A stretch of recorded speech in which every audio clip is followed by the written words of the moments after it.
Hello, friends. Welcome to the Sleep Aliens.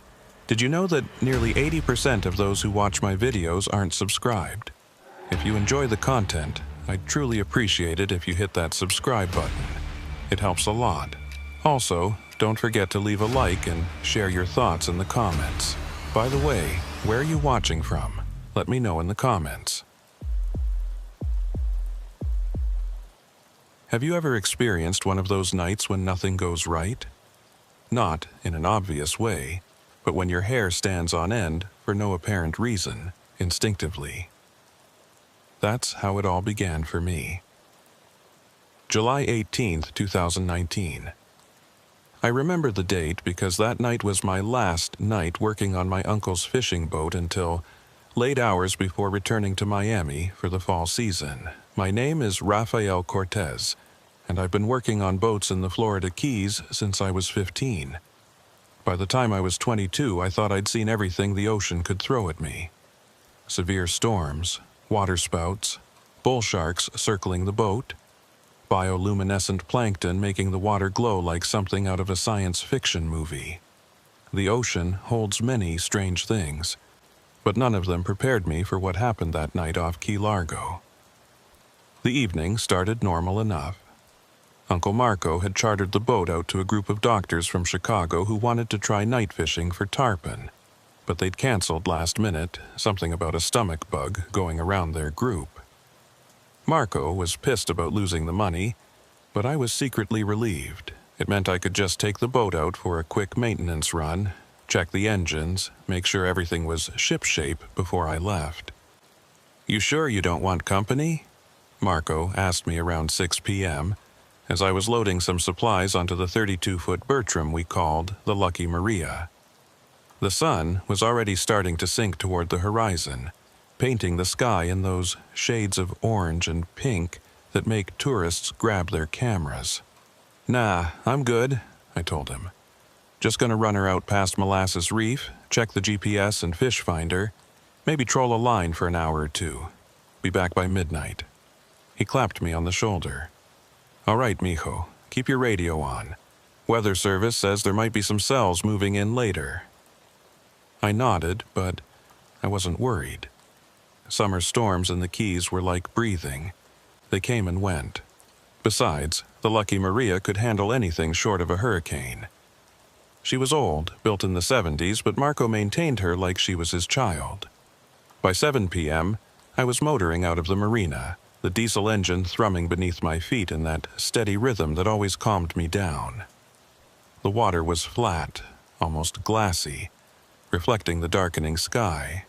A few other boats were heading in, their running lights blinking green and red in the twilight. Someone shouted something friendly across the water, but the words got lost in the distance. I headed southeast toward the reef line that ran along the edge of the shallows. The plan was simple: run out about 5 miles, drop a line, check the electronics, then head back in. Easy, routine. The kind of thing I'd done 100 times before. That's when I should have known something was off. The radio had been playing classic rock from a Key West station, but around 8 p.m. it started cutting out. Not the typical static you get from distance or weather, but this weird digital stuttering, like someone was flipping the signal on and off. I fiddled with the dial, found another station, but the same thing happened. Eventually, I just turned it off. The silence that followed felt heavier than it should have. The sun had set completely by then, and the stars were starting to come out. No moon that night, which meant the darkness was total once you got away from the lights of land. I could see the glow of Key Largo behind me, and way off to the west, the faint lights of Marathon and beyond. But out here in the middle of the straits, it was just me and the ocean and the sky.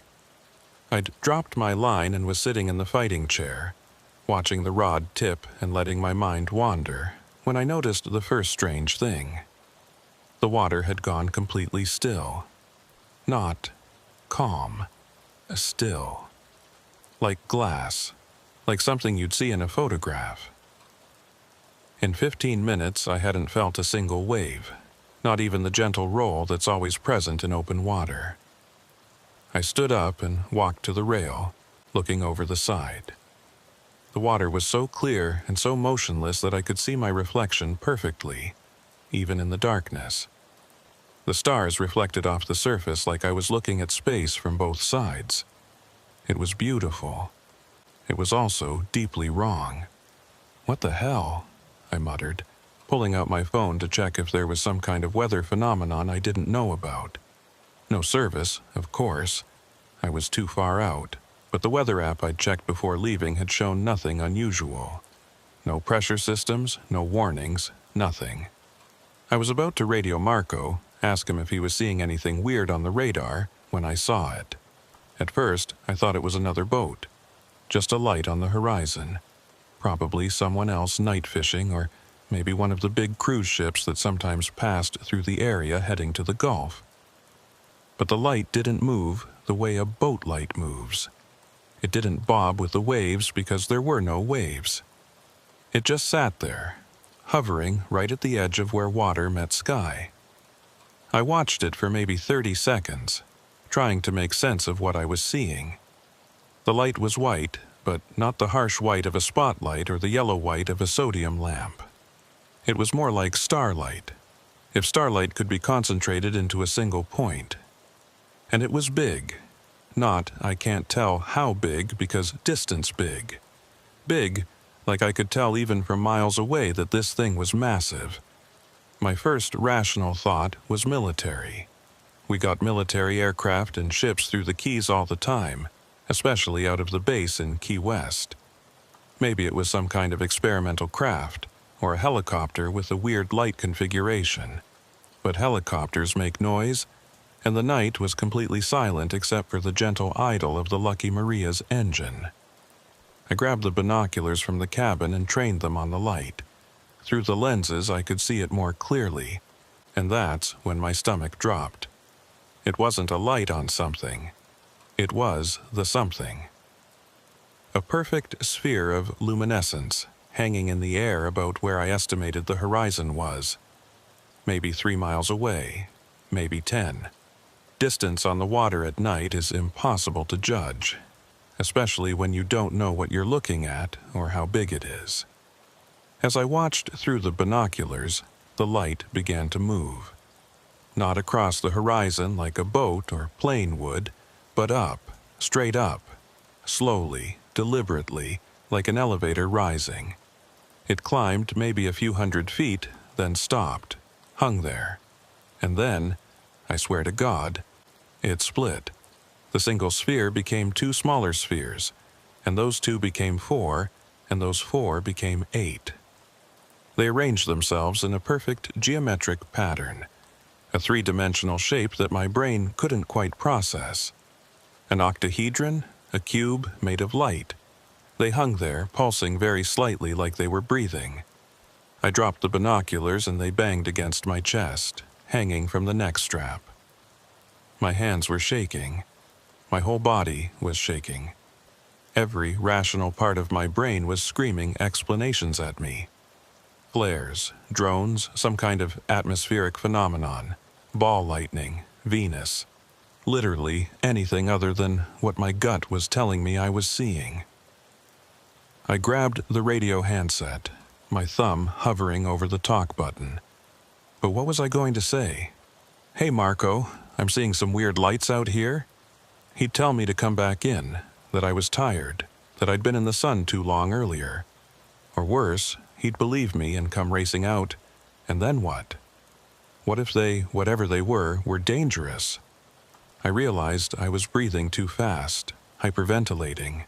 I forced myself to slow down, to think. Okay. I was seeing something unusual. That didn't mean I had to panic. I'd document it, take some pictures, maybe some video, and then I'd head back in. Simple. I pulled out my phone and opened the camera, trying to frame the lights in the screen. But the weird thing was, they barely showed up. On the screen, they looked like distant stars. Nothing more. I could see them clear as day with my naked eyes. 8 perfect spheres of light hanging in a geometric pattern over the ocean, but the camera made them look insignificant. "Come on," I whispered, trying different settings, zooming in. Nothing. The phone just couldn't capture what I was seeing. Or maybe it was capturing exactly what was there, and my eyes were playing tricks on me. But that didn't make sense either. I'd been on the water long enough to know the difference between seeing something and imagining something. That's when the Lucky Maria's engine coughed and died. The sudden silence was deafening. You don't realize how much noise a diesel engine makes until it stops. I stood there in the complete quiet, phone still raised, staring at those lights, and felt the first real spike of fear go through me. Boats don't just die. Not boats that are maintained the way Marco maintained the Lucky Maria, and definitely not when they're just idling. I rushed to the cabin and tried the ignition. Click, nothing. Tried again. Click. The battery was fine. I could see the instruments lighting up, but the engine wouldn't turn over. "No, no, no, no," I muttered, checking gauges, looking for any indication of what was wrong.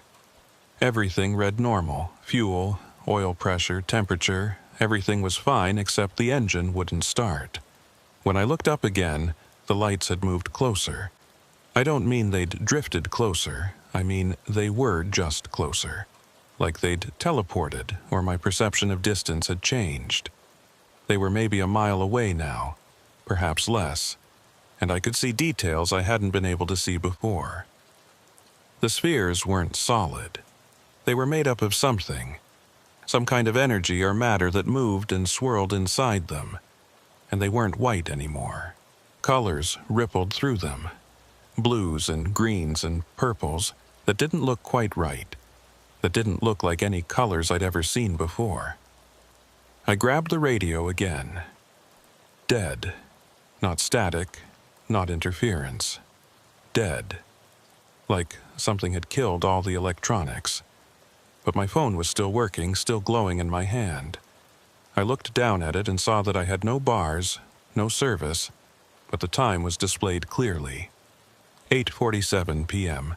One of the spheres detached from the pattern and began moving toward the boat. My brain screamed at me to do something, to jump in the water and swim, to hide in the cabin, to radio for help even though the radio was dead. But I couldn't move. I just stood there, one hand on the cabin door frame, the other clutching my useless phone, and watched as this thing approached. It came fast. One moment it was 1,000 yards away.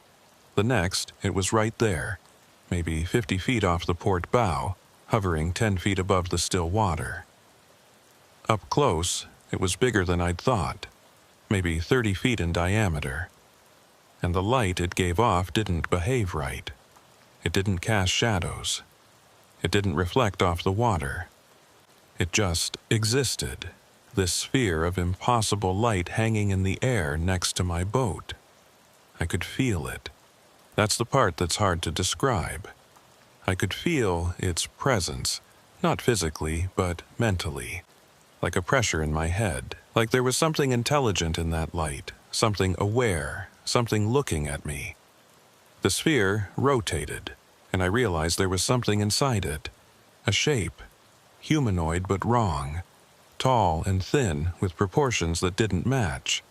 I couldn't make out details through the light, just the silhouette, but that silhouette made every instinct I had scream danger. "Hello?" The word came out of my mouth before I could stop it. My voice sounded tiny and weak in the vast silence. The sphere didn't respond, not in any way I could understand, but the pressure in my head intensified, and suddenly I knew, I just knew, that it wanted me to look up. I didn't want to. Every fiber of my being was telling me to look away, to close my eyes, to hide. But I couldn't stop myself. My head tilted back and I looked up at the sky. The other 7 spheres had moved directly overhead. They'd arranged themselves in a circle, maybe 200 feet up, and in the center of that circle was something else, something bigger. A disk, dark against the starfield with those same impossible colors playing across its surface.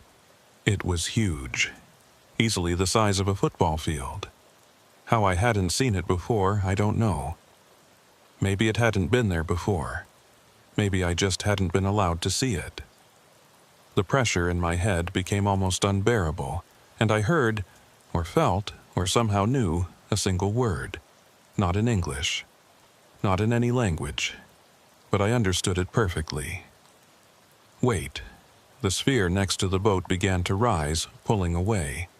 It rejoined the others in their circular formation, and then, as silently as they'd appeared, they all began to move back toward the horizon. The disk stayed where it was for a moment longer, and I had the strangest feeling it was observing me, recording me, filing me away in some incomprehensible database. Then it was gone. Not moving away, just gone. One moment it was there, the next moment the sky was clear and full of stars and completely empty. The Lucky Maria's engine roared to life. I jumped, nearly dropping my phone over the side. The diesel was running perfectly, like it had never stopped. The radio came back on mid-song, some 70s rock ballad. All the instruments lit up, reading normal. I checked my phone. The time was 8:49 p.m. 2 minutes. According to my phone, the entire encounter had lasted 2 minutes. But it had felt longer. Much longer. Like 30 minutes at least. I checked the timestamp on the photos I'd taken. 8:47 p.m. I hadn't been frozen or in some kind of time dilation. It really had been only 2 minutes. My hands were still shaking as I put the boat in gear and turned toward home. Every few seconds, I glanced back over my shoulder, expecting to see the lights returning. But there was nothing. Just darkness and stars, and the normal, gentle roll of the ocean that had somehow returned while I wasn't paying attention. I didn't call Marco on the radio. I didn't call anyone. I just drove, pushing the Lucky Maria faster than I probably should have, watching the lights of Key Largo grow closer with a desperation I'd never felt before. I needed to be on land. I needed to be around people. I needed to be anywhere but alone on the dark water. When I finally pulled into the marina at 10:15 p.m., an hour and a half earlier than planned, Marco was sitting on the dock waiting for me. He helped me tie up, giving me a curious look. "You all right?" he asked. "You look like you've seen a ghost." I almost laughed at that. A ghost would have been easier to explain. "Yeah," I managed. "Yeah, I'm fine. Just weird night." He nodded slowly, not pressing. "You'll never believe it, but I had the strangest thing happen. About an hour ago, all the electronics in the shop just died. Dead, everything, radios, computers, even the credit card machine. Lasted maybe a minute, then came back on, never seen anything like it." My blood went cold. "What time was that?" "Oh, around 8:45, maybe 8:50. "Why?" I looked past him, out at the dark water. Somewhere out there, above the reef line, something had happened. Something I couldn't explain. Something that had somehow reached all the way back to shore and killed Marco's electronics at the exact moment my boat's engine had died. "No reason," I said. "Just curious." I didn't tell him about the lights that night. I didn't tell anyone. Because how do you explain something like that without sounding crazy? How do you describe colors that don't exist and pressure that isn't physical and time that doesn't match what your clock says? That night, I barely slept. Every time I closed my eyes, I saw those spheres, that shape inside the closest one, that massive disk hovering overhead, and I kept thinking about that word, that feeling, that command. Wait for what? I didn't go back to Miami the next day like I'd planned. Called my roommate, told him I needed another week in the Keys, some family stuff had come up. He didn't care.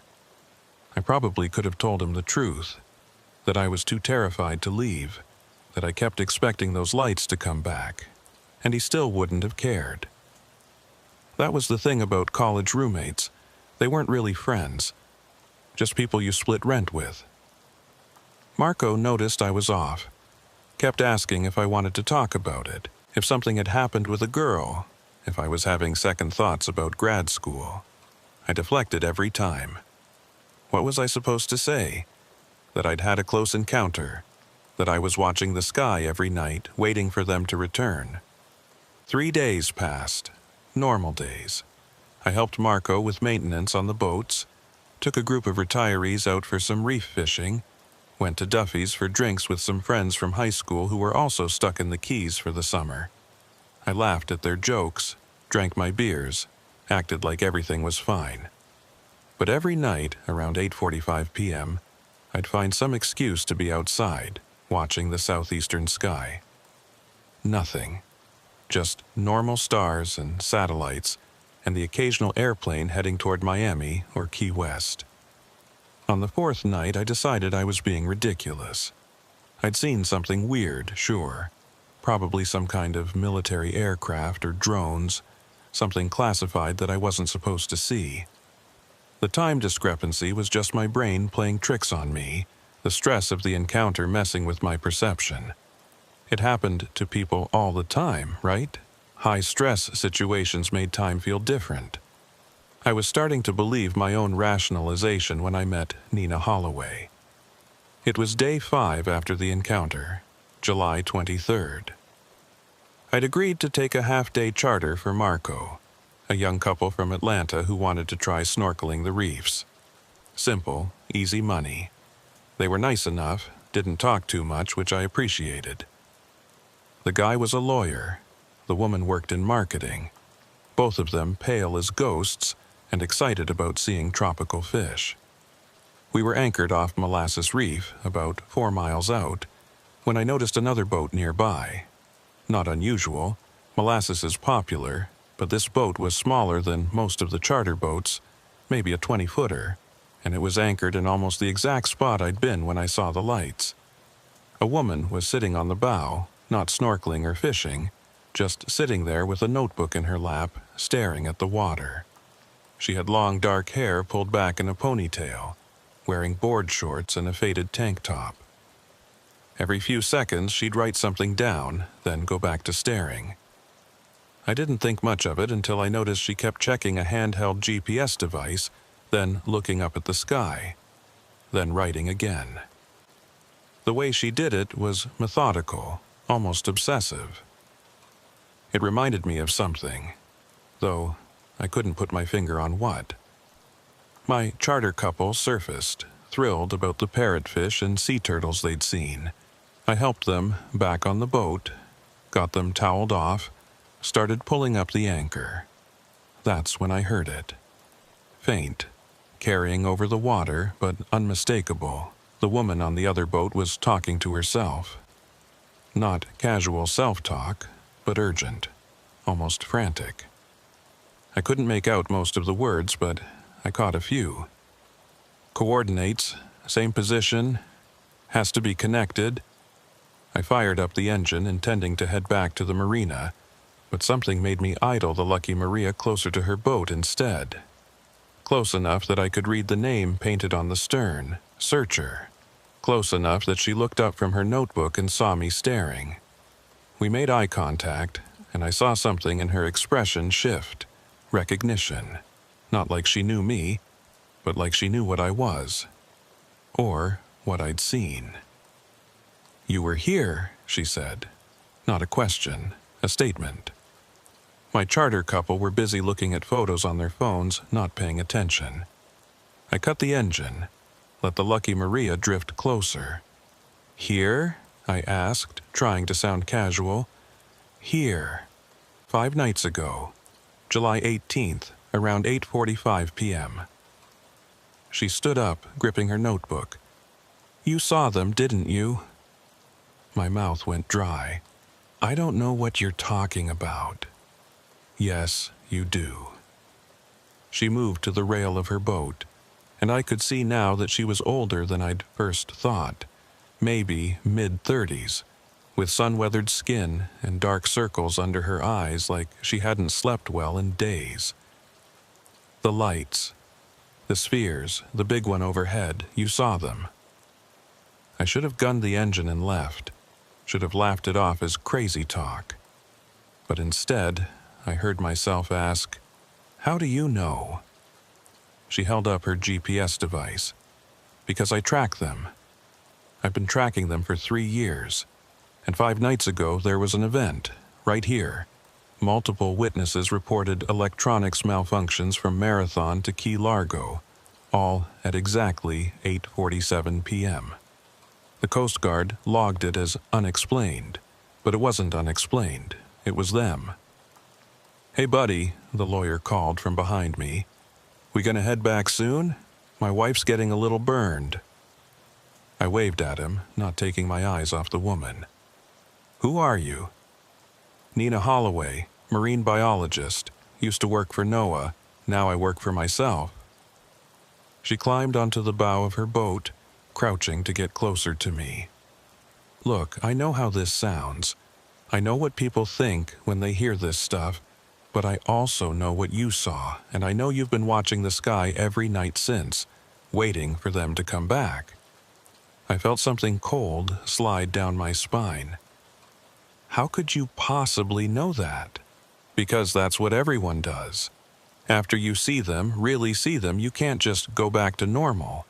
You need to understand what happened to you." She pulled a card from her pocket and held it out. "Meet me tonight, 9 p.m., the public beach at John Pennekamp Park. I can explain everything." I didn't take the card. "I need to get my charter back." "Rafael Cortez," she said, and my blood froze. "Age 22. Works for his Uncle Marco at Cortez Charter Services. Junior year biochemistry student at University of Miami, planning to apply to medical school. Currently considering whether to pretend this conversation never happened or to show up tonight and learn the truth." "How do you know my name?" My voice came out harder than I intended. She smiled, but it wasn't a friendly smile. It was the smile of someone who'd been where I was, who knew exactly how terrifying this felt. "Same way I knew you were here that night. I track everything, every sighting, every witness, every piece of data I can find. You filed a maintenance report with the marina on the 19th. Noted that the Lucky Maria's engine had a momentary failure and radio malfunction. That's code. I know code." The lawyer was standing up now, looking concerned. I needed to go, but I also needed answers. "Why?" I asked. "Why are you doing this?" "Because 3 years ago, they took my brother." Her smile disappeared. "And I'm going to find out where they took him." She didn't wait for a response, just turned and walked back to her boat's controls, starting the engine. As she pulled anchor and headed north, she called back to me. 9 p.m., Raphael. I'll be waiting. Come alone." I watched her boat disappear toward the shore, the card she'd tried to give me floating on the water between our vessels. I grabbed a net and fished it out. Plain, white card, laser printed with just a phone number and an email address. Nothing else. I took my charter couple back to the marina, collected my tip, helped Marco close up the shop. Told him I was going to grab dinner and a movie, would be back late. He barely listened, already absorbed in some invoice problem. I wasn't going to meet her. That's what I told myself as I drove home, changed clothes, ate a sandwich I couldn't taste. I wasn't going to meet some crazy woman who thought aliens had abducted her brother. That's what crazy people did. Rational people, people who had futures and plans and normal lives, they didn't chase UFOs. At 8:45 p.m., I was pulling into the parking lot at John Pennekamp Park. The beach was mostly empty. A couple of teenagers throwing a frisbee in the fading light, an elderly man walking his dog. Nina was sitting on a picnic table near the water, illuminated by a nearby streetlight, that same notebook open in front of her. She didn't look up as I approached. "You're early." "I'm an idiot," I said. "Probably." She slid a manila folder across the table toward me. "But you're also someone who saw something real, something significant, and who deserves to know they're not crazy." I sat down across from her, not touching the folder. "Tell me about your brother." She was quiet for a moment, staring out at the dark water. "David, he was 28, Coast Guard pilot, the best brother anyone could ask for." She paused. 3 years ago, June 14th, he was flying a routine patrol out of the Key West station. Weather was perfect. Full moon. Visibility for miles. He radioed in his position around 10 p.m., said he was seeing something unusual in the water. "Lights," he said, like someone was shining spotlights up from below the surface. I felt goosebumps rising on my arms. His last transmission was at 10:07 p.m. He said the lights were rising out of the water. Said he was going to get closer, get a better look. Then nothing. Radio went dead. The helicopter disappeared from radar. She finally looked at me, and in the streetlight I could see her eyes were wet.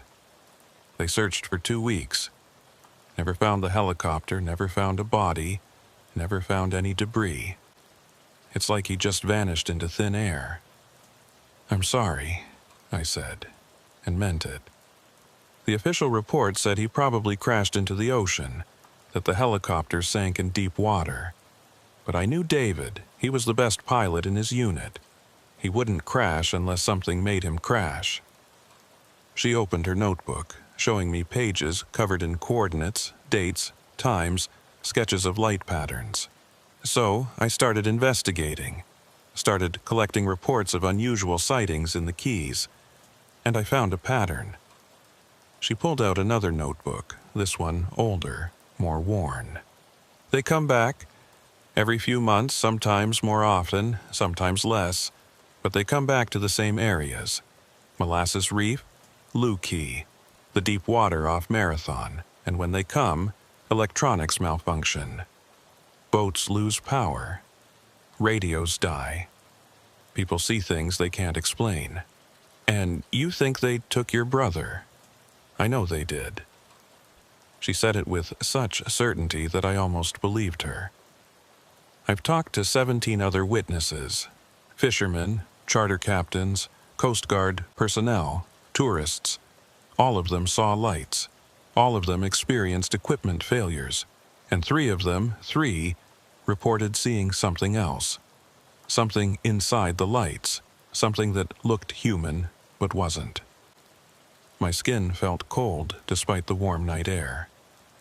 I saw that, in the closest sphere, a shape, tall and thin. Nina's eyes locked onto mine with an intensity that made me want to look away. "Describe it exactly. Every detail you can remember." I did. Told her about the silhouette, the wrong proportions, the feeling of intelligence and awareness. As I talked, she scribbled notes frantically, occasionally asking questions. How tall? How thin? Were the arms visible? The head? When I finished, she sat back, a strange expression on her face, excitement and horror mixed together. "That's exactly what the others described. Exactly. Same proportions, same sense of awareness. One woman, a marine biologist like me, she said she felt like it was studying her, like she was a specimen." "What are they?" I asked, finally voicing the question that had been haunting me for 5 days. "I don't know." She closed her notebooks. "But I know they're real, I know they're active in these waters, and I know they're interested in us. Why else would they keep coming back? Why else would they stop and hover and observe instead of just passing through?" A thought occurred to me. That word, the feeling, it told me to wait. Nina froze. "What?" When the sphere was next to my boat, I felt this pressure in my head. Not painful, just present. And I understood a word, or a concept. Wait, like it was telling me to wait for something. She was staring at me like I'd just told her I could fly. No one else has reported communication. None of them. You're the first. I didn't like the way she said that, like I was special. Like I'd been chosen for something. Maybe I imagined it. Or maybe they chose you for a reason. She pulled out her phone, checking something. Raphael, I need to ask you something, and I need you to be completely honest with me. Have you felt different since that night? Different how you think, how you perceive things, how you dream? No, I said automatically, then stopped, because that wasn't entirely true. Wait, actually, yeah. My dreams. They've been weird, not nightmares exactly, but symbolic? Like my brain is trying to process something it doesn't have the framework to understand. Describe them. Colors that don't exist, patterns that shift, and this feeling of being watched even when I'm awake. Like something is keeping track of me. I laughed, but it came out shaky. I sound insane. You sound like every other witness I've interviewed. She slid the manila folder closer to me. Look, I'm not asking you to believe everything I'm saying. I'm just asking you to read this. Reports, statements, my research. Then decide for yourself whether you think I'm crazy or whether there's something real happening here. I picked up the folder but didn't open it. What do you want from me? I want you to help me document this. The next time they appear, I need someone who's seen them before, someone they've made contact with, someone who might be able to help me understand why they took David. And if I say no? She stood up, gathering her notebooks. Then you go back to Miami, finish your degree, become a doctor, and spend the rest of your life wondering what you saw that night, wondering if you imagined it, wondering if you could have done something. That's not fair. None of this is fair.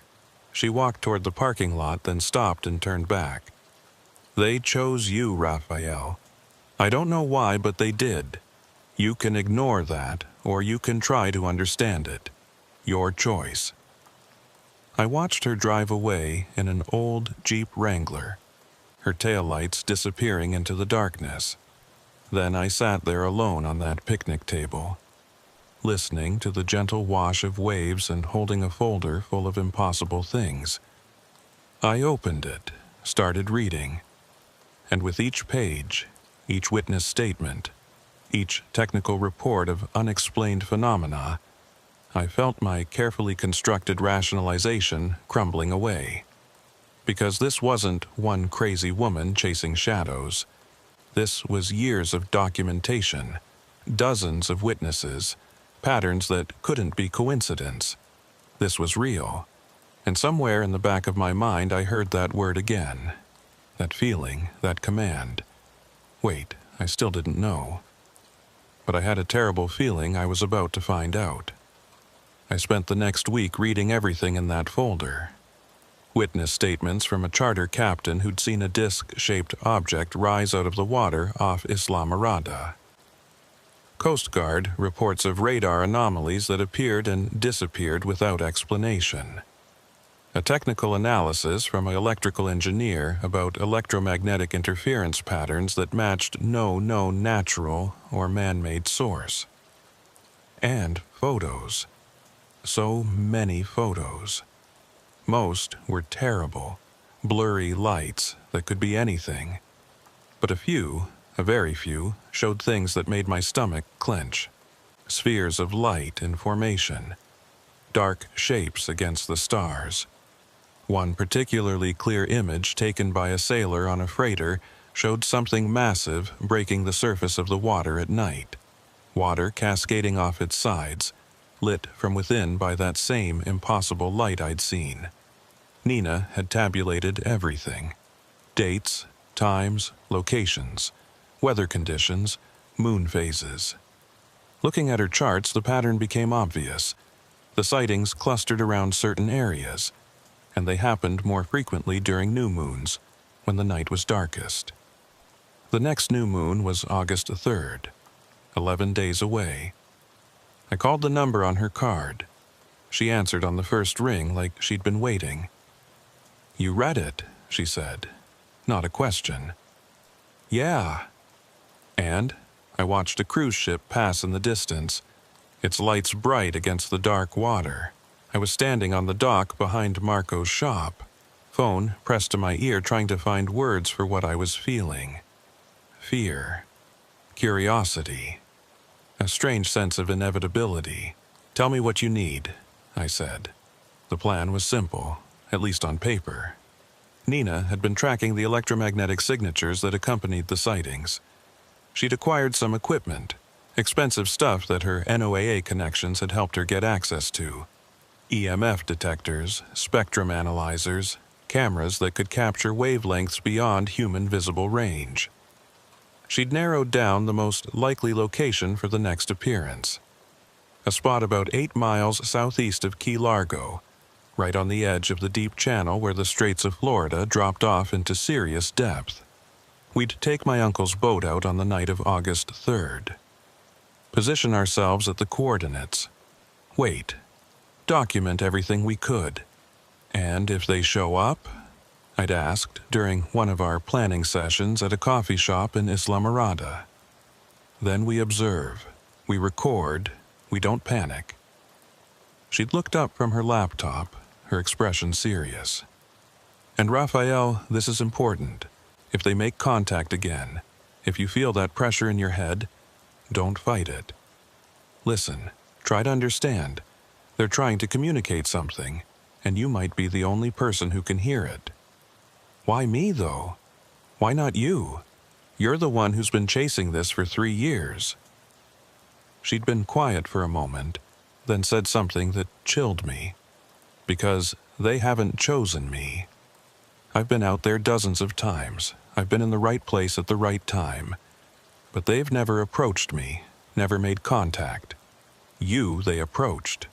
There's a reason for that." Now it was August 3rd, and I was loading Nina's equipment onto the Lucky Maria while Marco watched with a suspicious expression. "What's all this for?" he asked, eyeing the waterproof cases. "School project," I lied. "Nina's studying bioluminescence patterns in deep water organisms. I'm helping her collect data." He didn't buy it, I could tell. But Marco had learned a long time ago not to pry too much into my business. "You be careful out there. Weather Service is calling for possible storms later tonight." "We'll be fine. Back by midnight." We left the marina at 6 p.m., giving ourselves plenty of time to reach the coordinates and set up before sunset. Nina was quiet during the ride out, checking and rechecking her equipment. I'd never seen her like this. Nervous. The confident researcher persona she usually projected had cracked, revealing someone who was scared and excited and desperate all at once. "You okay?" I asked as we approached the coordinates. "My brother disappeared 3 miles from here," she said quietly. "His last transmission came from right over there." She pointed southwest toward open water. "I've been out here so many times, hoping. I don't even know what I'm hoping for anymore. That he's alive? That they'll bring him back? That I'll at least find out what happened?" I didn't know what to say to that, so I said nothing. Just cut the engine and let us drift while Nina set up her equipment. The sun set slowly, painting the sky in brilliant oranges and reds. As darkness fell, we sat in the fighting chairs, waiting. Nina had her laptop open, monitoring the EMF readings. Nothing unusual, just the normal background electromagnetic noise of the ocean. Hours passed, 9 p.m. came and went, 10 p.m. The sky was completely dark now, stars blazing overhead with that special clarity you only get far from land. No moon, just us and the ocean and the vastness of space. "Maybe they won't come," I said around 10:30. "They'll come." Nina said it with absolute certainty. The conditions are perfect. New moon, calm seas, right location, they'll come.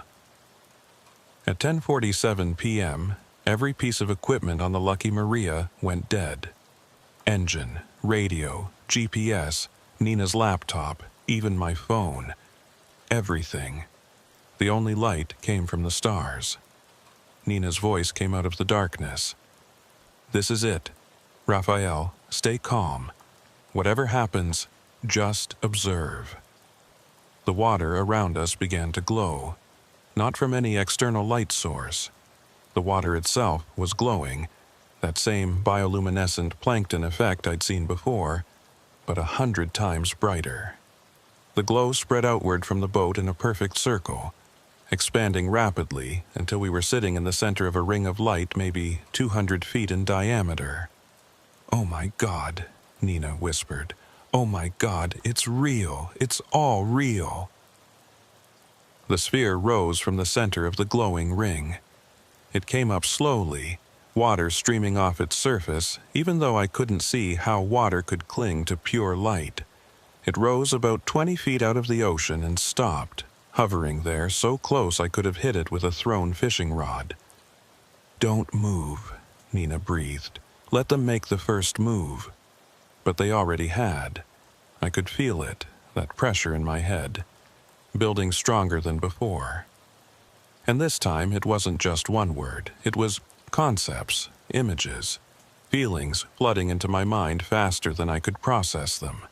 Observation, study, time, pattern, return. "They're scanning us," I managed to say. "Studying us. They've been studying this area, this planet, for I don't know how long, a long time." "Can you ask them about David?" Nina's voice was shaking. "Can you ask if they took him?" I tried. I don't know how to explain it, but I tried to formulate the question mentally, to project it back toward whatever intelligence was pressing against my mind. The helicopter pilot. 3 years ago, what happened to him? The response came immediately, and it made me gasp. Not words, images, a helicopter hovering above the water, lights rising to meet it. The helicopter being pulled down, not violently but deliberately, into the ocean. A figure being extracted from the cockpit as water rushed in, being brought aboard, something massive beneath the surface. "He's alive," I said. And Nina made a sound I'll never forget, half sob, half laugh. "They took him, but he's alive. They're keeping him somewhere. Underground, I think, or underwater, somewhere deep." "Where?" Nina was on her feet now, gripping the rail. "Where is he?" I pushed the question back. "Where? Can we reach him? Can you bring him back?" The answer felt almost apologetic. Images of vast distances, of purposes I couldn't understand, of timescales that made my brain hurt to contemplate. And one clear concept, not yet. Soon. Wait, there it was again. That word that had been haunting me for 2 weeks. Wait. "They're saying we have to wait," I told Nina. "They're not ready to return him yet, but they will. God, this sounds insane, but they're almost asking permission. Like they want us to understand why they took him before they bring him back." "Why?" Nina demanded, addressing the sphere directly now. "Why did you take him?" I felt the answer form in my mind, complex and simple at the same time. Study, exchange, knowledge, pattern. "They're studying us," I translated. "Like we study animals, taking specimens, observing, learning. But it's not malicious. They're trying to understand us because—" I struggled with the concept flooding my mind. "Because something is coming. Something they're preparing for. They need to know if we'll survive it." "What's coming?" I asked out loud, not caring if Nina thought I'd lost it. "What are you preparing for?" But that answer was too big, too complex. I got flashes of images that made no sense. Stars moving, patterns shifting. Something massive approaching from far away, from deeper in space than my mind could conceptualize. And under it all, a sense of urgency, of limited time. The sphere began to descend back into the water. The pressure in my head eased slightly, but didn't disappear entirely. "Wait!" Nina shouted. "Please. When? When will you bring David back?" The last image I received before the sphere disappeared beneath the glowing water was clear. The sky, the stars, a specific configuration. I didn't recognize it immediately, but some part of my brain filed it away, knew it was important. The water's glow faded. The sphere was gone. And one by one, the electronics on the Lucky Maria came back to life. Nina collapsed onto the deck, crying openly now. I went to her, put a hand on her shoulder, didn't know what else to do. "He's alive," she kept saying. "He's alive. After 3 years of not knowing, of thinking he was dead, he's alive." "Yeah," I said. "Yeah, he is." We stayed out there for another hour, but nothing else happened. Eventually, I fired up the engine, and we headed back to shore. Nina spent the whole trip making notes on her laptop, which had miraculously suffered no damage from its forced shutdown. As we approached the marina, she looked up at me. "You know we can't tell anyone about this, right? They'd think we were insane. Hell, I watched it happen and I'm not sure I believe it." "I know. But we have to figure out when. That image you saw, the stars, the configuration. We need to figure out when that is, because that's when they're coming back. That's when they're bringing David home." I nodded, already pulling up a stargazing app on my phone. "I'll work on it, but Nina, they said something else, something I didn't mention. They said not yet, soon, like soon was important, like whatever's coming, whatever they're preparing for, it's not far off." She was quiet for a long moment. "What do you think is coming?" I thought about those images of shifting stars, of something vast approaching from deep space. I don't know, but they're worried about us, about whether we'll survive it. And if they're worried... I didn't finish the sentence. I didn't need to. We docked at the marina a little after 1 a.m. Marco's shop was dark. As Nina helped me unload her equipment, she stopped and looked at me seriously. "Thank you," she said, "for believing me, for helping me, for being there tonight." "Yeah, well..." I managed to smile. "Not every day you get to communicate with aliens. Raphael, I mean it. What we did tonight. We're probably the first humans to have actual two-way communication with them. Do you understand how significant that is?" I did. I also understood how terrifying it was. Over the next 3 weeks, I worked on identifying that star configuration. Spent hours with astronomy software trying to match what I'd seen in my mind to actual stellar patterns. It wasn't easy. The image had been flash, quick, almost subliminal.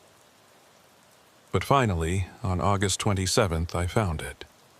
The configuration would occur on October 15th, about 10 p.m. 2 months away. I called Nina immediately. "I found it, the date they're coming back." She was silent for so long I thought the call had dropped. Then, "October 15th, that's the anniversary." Anniversary of what? 3 years ago, October 15th, was the last time I saw David, before he left for that deployment, before the incident. Her voice cracked. "They're bringing him back on the anniversary." We started planning. This time, it wasn't just about observation and documentation.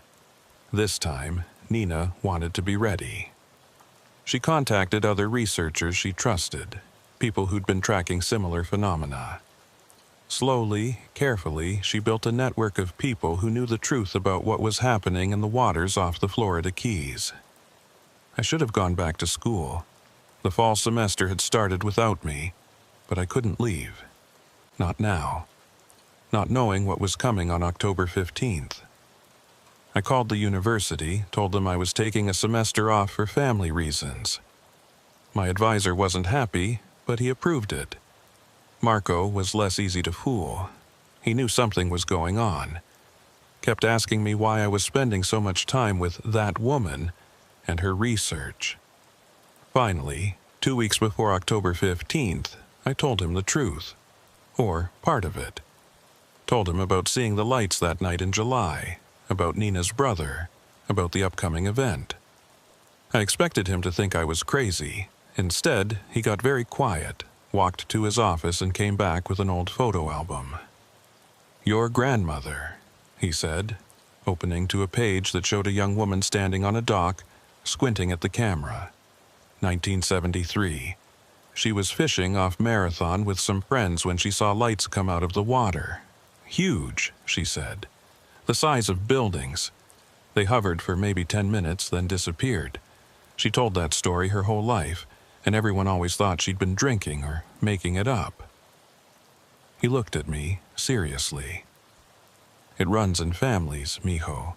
Being able to see them. Being chosen by them, whatever they are. If they've shown themselves to you, there's a reason. You believe me? I believe my mother saw something real. I believe you saw something real. And I believe you're going to need a boat on October 15th. He grabbed his keys. "The Lucky Maria's all yours." October 15th arrived cold and cloudy. A cold front had moved through, unusual for October in the Keys, bringing wind and choppy seas. Not ideal conditions, but Nina insisted we had to go. This was the date. This was when they'd come back. We left at sunset, just me and Nina and Marco, who'd insisted on coming along. "Family takes care of family," he'd said. "If this thing is happening, I want to be there." We anchored at the coordinates as the last light faded from the sky. The seas were rougher than I liked. The Lucky Maria rolling uncomfortably in 4-foot swells. The overcast sky hid the stars, making the darkness feel heavy and oppressive. "Maybe the weather will keep them away," I suggested. Nina shook her head. "They don't care about weather. They come from space. What's a little wind to them?" 9 p.m. came and went, then 10 by nothing. Just dark water and wind and the rocking of the boat. At 10:23 p.m. I felt it. The pressure in my head, gentler than before but unmistakable. They were here. The water around us began to glow, but differently this time. Instead of a ring, it was a single point of light, growing brighter and brighter. Something was rising from the deep. Not a sphere. Something much larger. The disk I'd seen that first night, massive and dark, water cascading off its sides as it broke the surface. It rose until it was level with our boat, maybe 50 feet away, easily as large as a cruise ship. An opening appeared in its side. Not a door opening, just suddenly there was an opening where before there had been solid surface. And in that opening, silhouetted against interior light, stood a human figure. "David," Nina whispered. He walked out onto the surface of the water like it was solid ground. Just walked across maybe 20 feet of ocean like it was nothing, climbed onto the Lucky Maria's swim platform, and stood there dripping and staring at his sister with an expression I couldn't read. He looked different. Older, though it had only been 3 years, thinner, and his eyes held something they hadn't held before. Knowledge, understanding, the look of someone who'd seen things no human was meant to see. "Nina," he said, and his voice was rough like he hadn't used it in a while. "I knew you'd find a way. I knew you wouldn't stop looking." She threw her arms around him, sobbing. Marco and I hung back, giving them space. I kept watching the disk, waiting for something else to happen, but it just sat there, that opening still present, showing glimpses of interior light and shapes moving within. After a long moment, David gently pulled away from his sister. I can't stay long. They're returning me, but there are conditions. What conditions? Nina demanded. What did they do to you? They taught me, showed me things, prepared me. He looked up at the overcast sky, as if he could see through it to the stars beyond. Something is coming, Nina.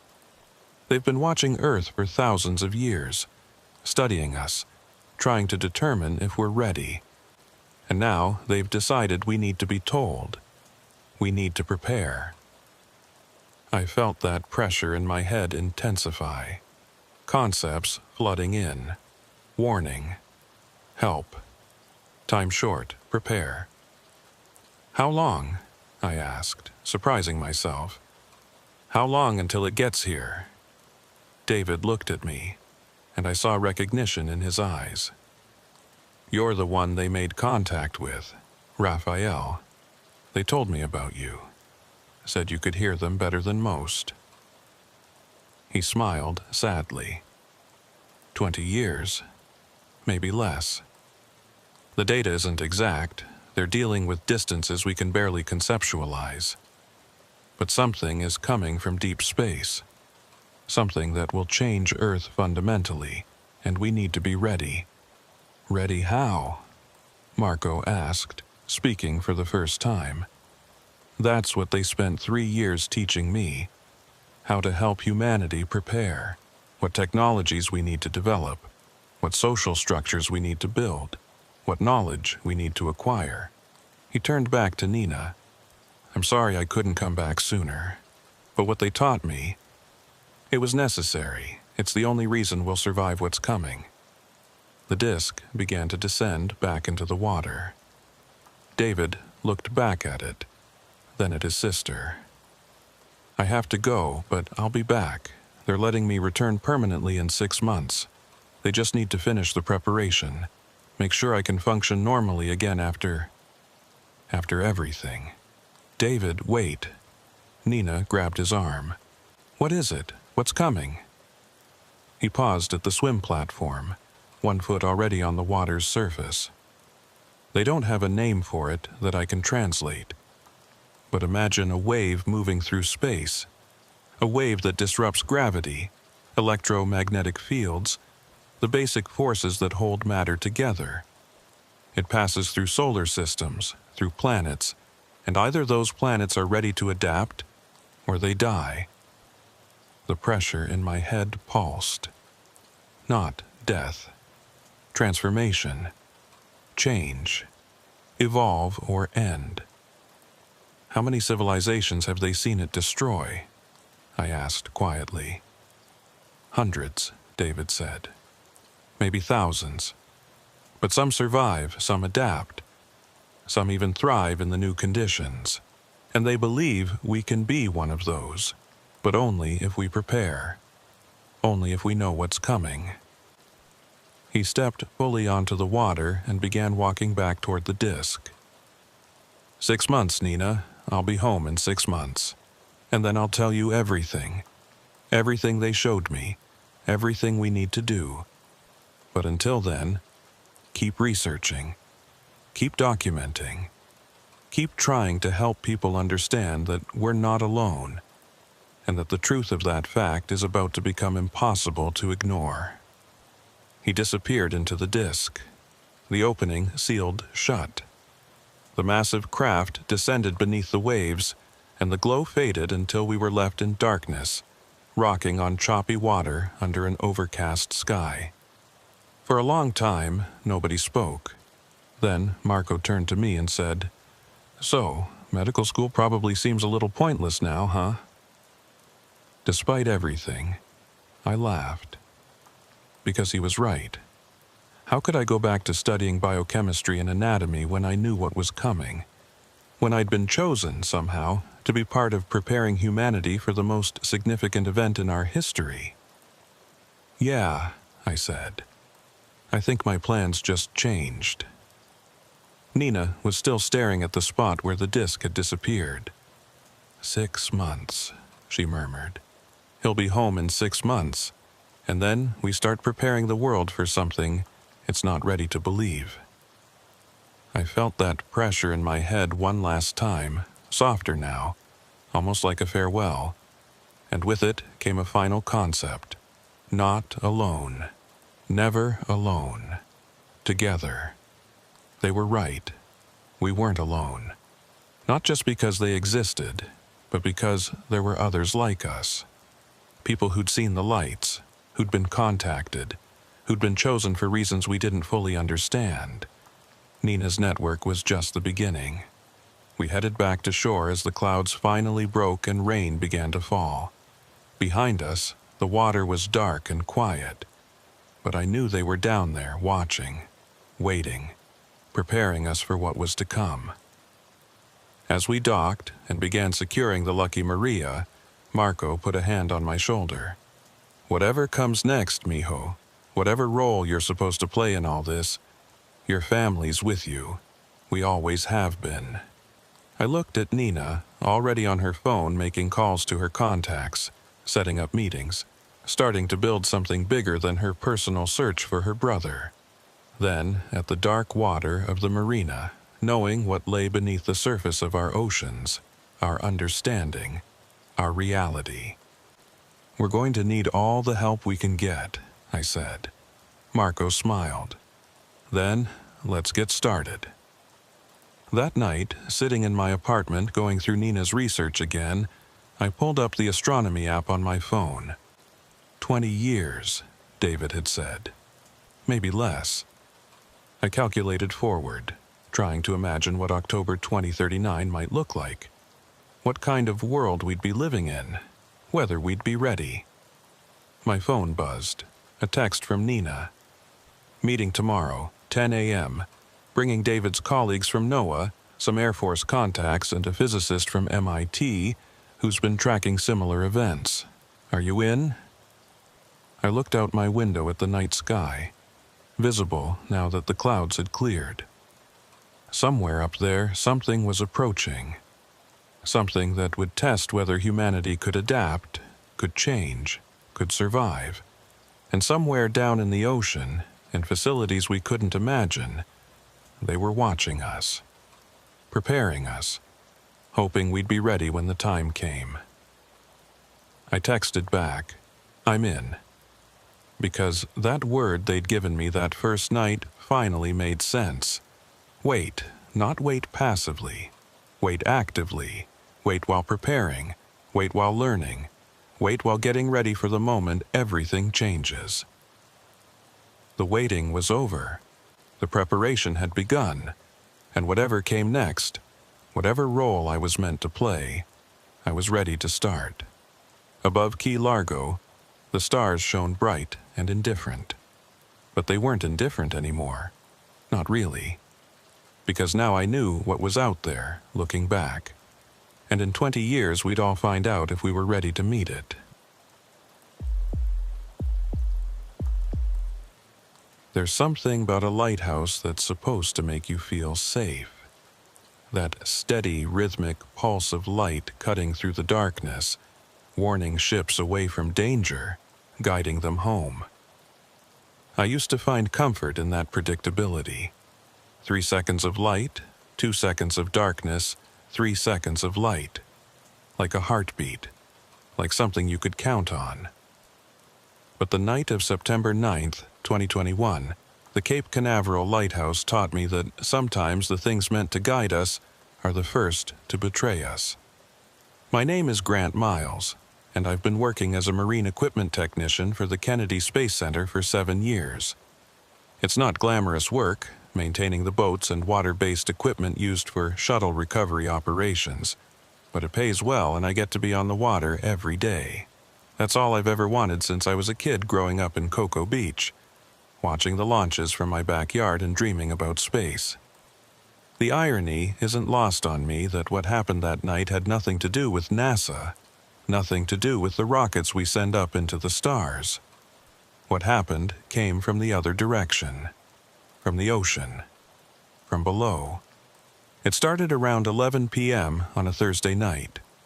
I'd been working late at the maintenance facility, going over inventory logs and preparing equipment manifests for an upcoming recovery operation. We had a satellite deployment scheduled for the following week, and the Coast Guard coordination required everything to be documented down to the last life vest. I was just locking up the equipment shed when I got the call from Elena Brooks.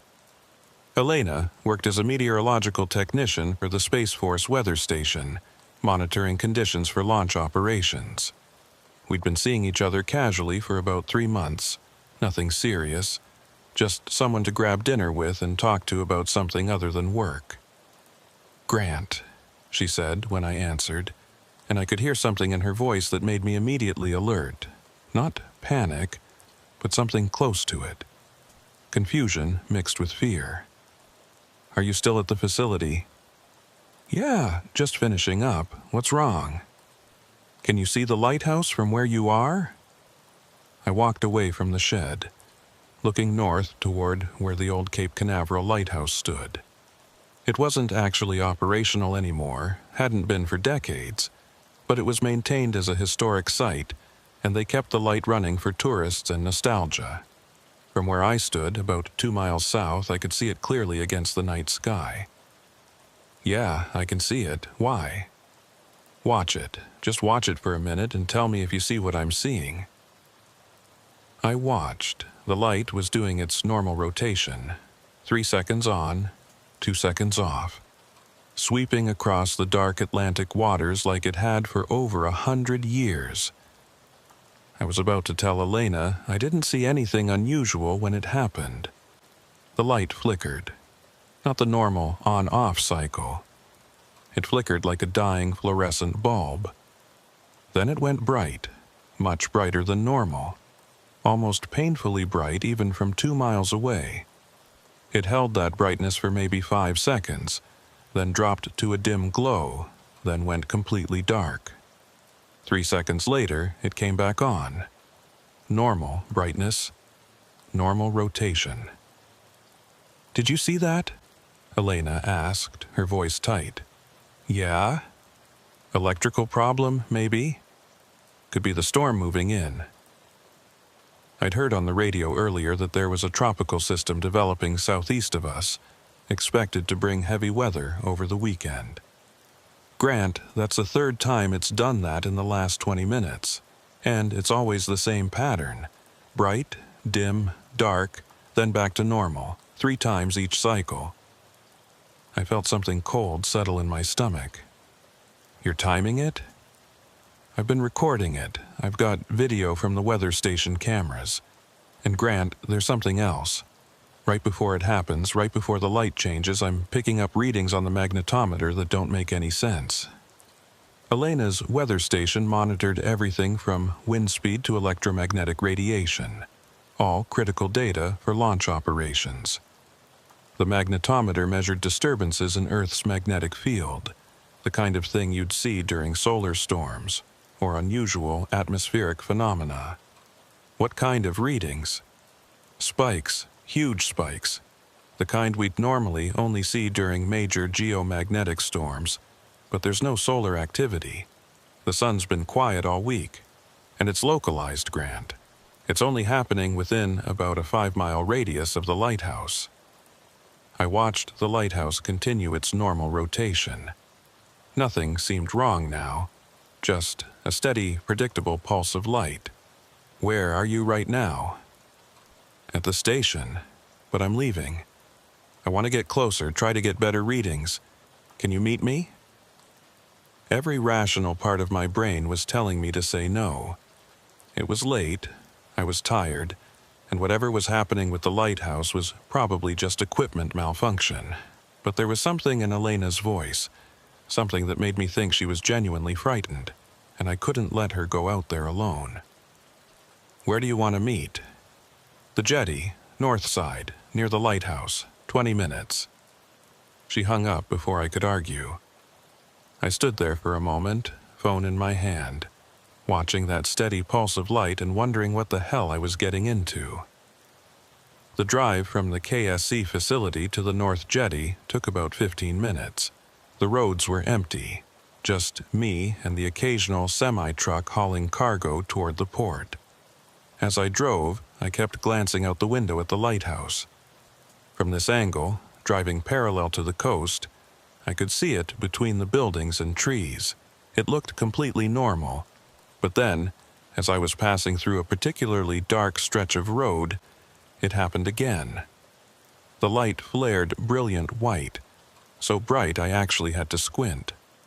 Then it dimmed to almost nothing, just a faint glow like a dying ember. Then darkness. Complete darkness for 1, 2, 3 seconds. Then back to normal. My hands tightened on the steering wheel. Elena was right. Something was definitely wrong. I pulled into the parking area near the North Jetty around 11:30 p.m. Elena's car was already there, a white Honda Civic with Kennedy Space Center stickers covering the back window. I could see her standing on the rocks of the jetty, about 50 feet out, silhouetted against the night sky. She had some kind of handheld device pointed toward the lighthouse. I grabbed my heavy-duty flashlight from the truck's console and headed out to meet her. The jetty was made of huge chunks of limestone and concrete, treacherous to navigate even in daylight. At night, with just my flashlight and the distant glow of the lighthouse, every step felt dangerous. "Elena," I called out when I got close enough. "What are you doing out here?" She didn't turn around, just kept staring at her device, occasionally looking up at the lighthouse. "The readings are off the scale, Grant. I've never seen anything like this." I reached her position and looked at the device she was holding. It was a portable magnetometer, the kind she used for field measurements. The screen showed a graph with a line that was spiking erratically, jumping up and down in a pattern that looked almost rhythmic. What does that mean? It means there's a massive magnetic disturbance happening right now, centered on the lighthouse, or near it. I can't get an exact fix on the location without better equipment. She finally looked at me, and in the faint light I could see the mix of excitement and fear on her face. "Grant, this is impossible. These readings shouldn't exist without a corresponding cause. Solar activity, electromagnetic pulse, some kind of industrial equipment. But there's nothing that should be causing this." I looked out at the ocean. The water was unusually calm for this time of night. Flat, almost glassy. The kind of calm you see before a major storm, when the pressure drops and everything goes still. About half a mile offshore, I could see the lights of a fishing boat, probably someone trying to get in some time before the weather turned bad. Maybe it's something from the Space Center, some kind of test.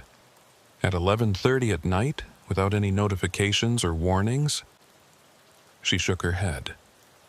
"I would have been told, and anyway, nothing we do would create readings like this." The lighthouse flared again, bright white, so intense it cast hard shadows on the rocks around us. Then dim, then dark. 1, 2, 3 seconds of complete darkness, then back to normal. "There," Elena said, pointing at her screen.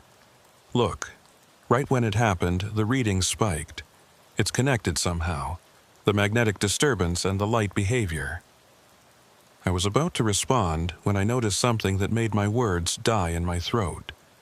During those 3 seconds of darkness, when the lighthouse was completely off, I could see something out on the water. A reflection. But not the moon, which was hidden behind clouds tonight. Not the lights of the fishing boat, which was too far away and in the wrong direction. A light from below the surface. A glow, faint but definite, coming from under the water maybe 200 yards offshore. "Elena," I said quietly, "do you see that?" She followed my gaze. "See what?" "In the water. When the lighthouse went dark, there was a light." We stood there in silence, waiting. My heart was pounding. Everything felt wrong. The air was too still, the water was too calm. Even the usual sounds of the coast, The gentle crash of waves, the cry of seabirds, seemed muted, absent. The lighthouse flared again. Bright, dim, dark. And there it was. During those 3 seconds of darkness, the glow in the water became visible. Not a reflection, a source.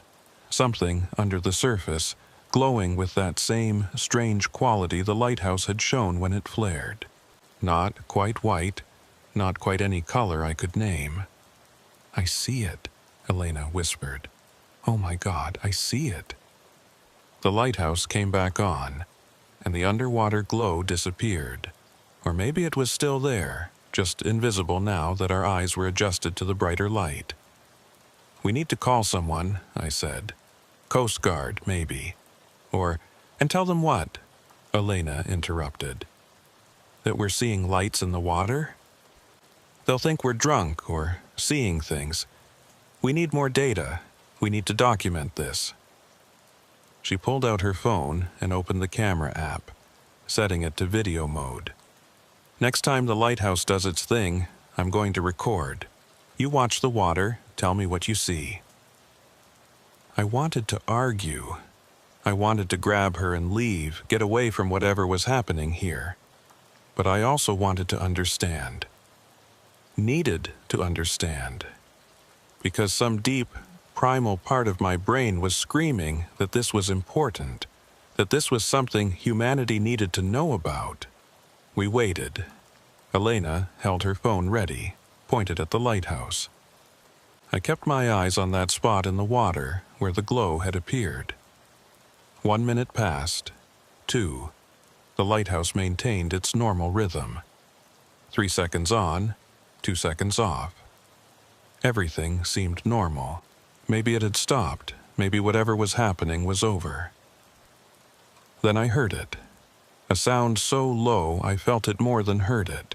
A deep, resonant hum that seemed to come from everywhere and nowhere at once. It made my teeth ache and my chest vibrate. Elena heard it too. I could tell from the way she stiffened, the way her eyes went wide. The lighthouse flared, brilliant white, then dim, then dark. And in that darkness, the underwater glow returned. But this time it was closer, much closer, maybe 100 yards offshore now. And it was bigger, larger. I could see shapes within it, structures, patterns that my eyes couldn't quite resolve into anything coherent. Elena was filming. Her phone held steady despite the way her hands were shaking. "Grant," she said, her voice barely above a whisper. "The water." I looked where she was pointing. The surface of the ocean, which had been flat and calm, was now disturbed. But not by waves. By movement from below. Something was rising. Something large was coming up from the depths, and the water was bulging upward as it displaced. The lighthouse came back on. The underwater glow disappeared. The water settled back to its unnatural calm. The humming stopped. "Did you get it?" I asked. Elena lowered her phone, her face pale in the reflected light. "Yeah, I got it. Grant, we need to get out of here. You're the one who wanted to document." "I changed my mind. We need to leave, now." She started picking her way back across the jetty rocks toward the parking area. I followed, but I couldn't stop myself from looking back at the water. At that spot where the glow had appeared, something told me it wasn't gone. It was just waiting. Waiting for the darkness. We made it back to our cars without incident. Elena was already behind the wheel, engine running, when I reached her window. "I'm going back to the weather station," she said. "I want to upload this video, save it to the server. Make sure there's a record. Will you follow me? I don't want to go alone." I nodded. "Yeah, of course." The drive back was tense. I kept checking my rearview mirror, expecting to see what? I didn't know. But I couldn't shake the feeling that we were being watched. That something out in that dark water had seen us, had noticed us. The Space Force weather station was a small facility on the western side of the Cape, about 10 minutes from the jetty.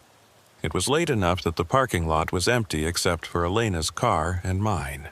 The building was mostly automated, only requiring occasional human oversight. Elena used her keycard to get us inside. The station was one large room filled with computer equipment, monitors showing satellite feeds and weather data, and various instruments measuring everything from wind speed to cosmic radiation. "Give me a minute," she said, plugging her phone into one of the computers. "I want to get this uploaded before I do anything else." I watched her work, her fingers flying over the keyboard. Around us, the equipment hummed and beeped, displaying data I didn't understand. On one monitor, I could see a satellite view of the Cape and the surrounding ocean. On another, a real-time feed from a camera mounted on top of the building, showing the dark sky and distant lights of the Space Center. "Okay," Elena said finally. "It's uploading. Should take about 5 minutes. The file's large. Can I see it? The video?" She pulled up the footage on one of the larger monitors. I watched as the lighthouse went through its cycle. Normal. Normal. Then the flare. In the video, the bright phase was almost blinding, washing out the camera's sensor. Then the dim phase, barely visible. Then 3 seconds of complete darkness. And in that darkness, you could see it. The glow in the water. Larger on the second occurrence, closer, and the shapes within it. Geometric. Precise. Not natural. "What is that?" I asked, even though I didn't expect an answer. Elena rewound the video, pausing it on a frame during the darkness. The underwater glow was clearly visible, and now, with the video paused, I could make out more details. The light wasn't diffuse. It was coming from multiple sources arranged in a pattern. A circle, maybe, or a hexagon. Something with clear defined edges. "I don't know," Elena said quietly, "but whatever it is, it's not natural, and it's not ours." She enhanced the image, zooming in on the glow. The patterns became clearer, definitely geometric, definitely structured. And underneath those lights, barely visible in the murky water, a shape. Something solid. Something large. "How big do you think that is?" I asked. Elena pulled up a map overlay marking the position of the jetty and the position of the underwater object based on triangulation from our vantage point. She ran some calculations. "Based on the apparent size and the estimated depth, I'd say at least 200 feet across, maybe more. It's hard to be precise with just one camera angle. 200 feet, that was massive. Larger than most ships. Larger than anything I could think of that should be lurking in the shallow coastal waters off Cape Canaveral. Could it be a submarine? Russian, maybe, or Chinese? That was my first thought, too. But look at the shape.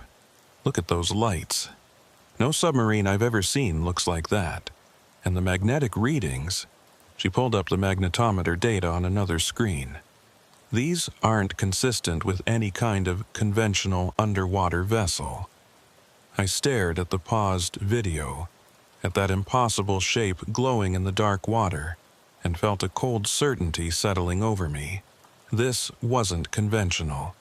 This wasn't anything that should be possible. "We need to report this," I said, "to someone. NASA security, maybe, or the Coast Guard." "And show them what? A video of some lights in the water? They'll say it's bioluminescence or a fishing boat or lens flare." Elena closed the video file, her expression grim. "We need more evidence, more data. We need to go back out there." "Are you insane? We just ran away from that thing." "Exactly, we ran away. We didn't investigate properly. We didn't get enough documentation." She turned to face me fully. "Grant, do you understand what this could be? If this is what I think it is, if there's actually something non-terrestrial in the water off Cape Canaveral, this is the biggest discovery in human history. We can't just walk away from it." I wanted to argue. wanted to tell her she was letting excitement override common sense. But I couldn't, because she was right. If there was even a chance that what we'd seen was real, was significant, we had a responsibility to document it, to understand it. Okay, I said, but we do this smart. We bring better equipment, we keep our distance, and if anything feels dangerous, we leave immediately. Agreed? Agreed. Elena started gathering equipment from around the station. Another magnetometer, a better camera, a radiation detector, even a hydrophone for detecting underwater sounds. I helped her load everything into a waterproof case, trying not to think about what we were planning to do. We were heading back out to the jetty, back to whatever was waiting for us in the dark water. As we were loading the equipment into Elena's car, I noticed something that made me stop. The lighthouse, visible from the parking lot, was behaving normally. Steady, rhythmic pulse. 3 seconds on, 2 seconds off, like nothing had happened. Elena, look. She followed my gaze. It stopped. Whatever was causing the disturbance, it stopped. Or it's waiting for us to come back. She didn't respond to that, just finished loading the equipment and got in the car. I climbed into my truck and we headed back toward the coast, towards the jetty, toward whatever was waiting for us in the darkness beneath the waves.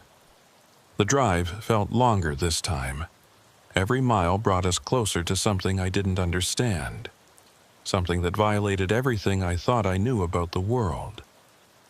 Part of me hoped that when we got back to the jetty, there would be nothing there, that it had all been some kind of malfunction or misunderstanding. But a larger part of me, the part that had dreamed of space and mysteries since childhood, hoped we'd find exactly what we were looking for. We pulled back into the jetty parking area around 12:45 a.m. The lighthouse was still operating normally, and the water was still unnaturally calm. Everything looked exactly as it had an hour ago. Everything except the fishing boat, the one I'd seen about half a mile offshore when we were here before. It wasn't moving anymore. It was just sitting there, dead in the water, its lights still on, but no sign of movement. "You see that?" I asked Elena as we unloaded the equipment. "The boat? Yeah. Maybe they're anchored, fishing. At 1 a.m., in these conditions, with a storm coming." Elena didn't answer. She was already heading out onto the jetty, carrying the waterproof case with her equipment. I grabbed my flashlight and followed. We set up our observation point in the same spot as before, about 50 feet out on the jetty. Elena unpacked the magnetometer and set it to record continuously. She positioned the camera on a small tripod, aimed at the water where we'd seen the glow. The hydrophone went over the side, its cable extending down into the water. "Now, we wait," she said, settling onto one of the larger rocks, "and we document everything." The minutes ticked by. 1 a.m. came and went. The lighthouse maintained its steady rhythm. The water stayed calm. The fishing boat remained motionless. Everything was still and quiet and wrong. "Grant," Elena said suddenly, "the magnetometer, look." I moved closer to see the screen. The readings were climbing, not spiking like before, but rising steadily. Something was happening. The lighthouse flickered, just once, a brief stutter in its rhythm. Then it flared bright, dimmed, and went dark. 1 second, 2 seconds, 3 seconds. In that darkness, the underwater glow returned. But it wasn't where it had been before. It was right below us, right underneath the jetty. And it was rising. I've never considered myself a religious person. Growing up in Florida, working around rockets and satellites and the cold mathematics of orbital mechanics, you learn to see the universe as something governed by laws and physics, not miracles. But in that moment, watching that impossible light rise from the depths directly beneath us, I understood why ancient peoples looked at the unknown and called it divine, because what was approaching us felt beyond human comprehension. "Elena," I said, my voice barely working, We need to move. Now. But she wasn't listening. She was staring at her magnetometer screen, which had gone completely haywire. The readings were pegged at maximum, the needle literally bouncing against the upper limit of the scale. The glow was getting brighter, closer. I could see the geometric patterns more clearly now, and they were definitely artificial. Perfect circles and hexagons arranged in a configuration that looked almost like circuitry, like the underwater equivalent of a computer chip.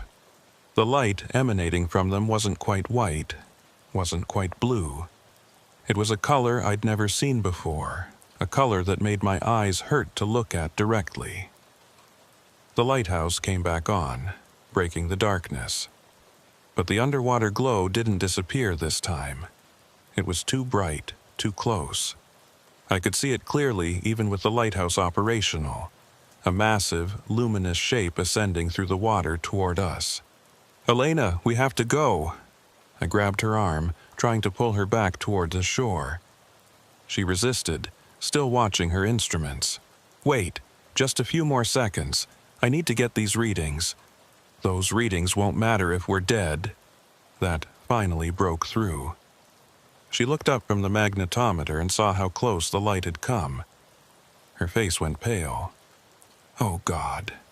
We grabbed what equipment we could carry and started scrambling back across the jetty rocks. Behind us, I could hear something breaking the surface. Not a splash, not like something breaching the water, but a different sound, like air being displaced, like reality being pushed aside. I didn't look back.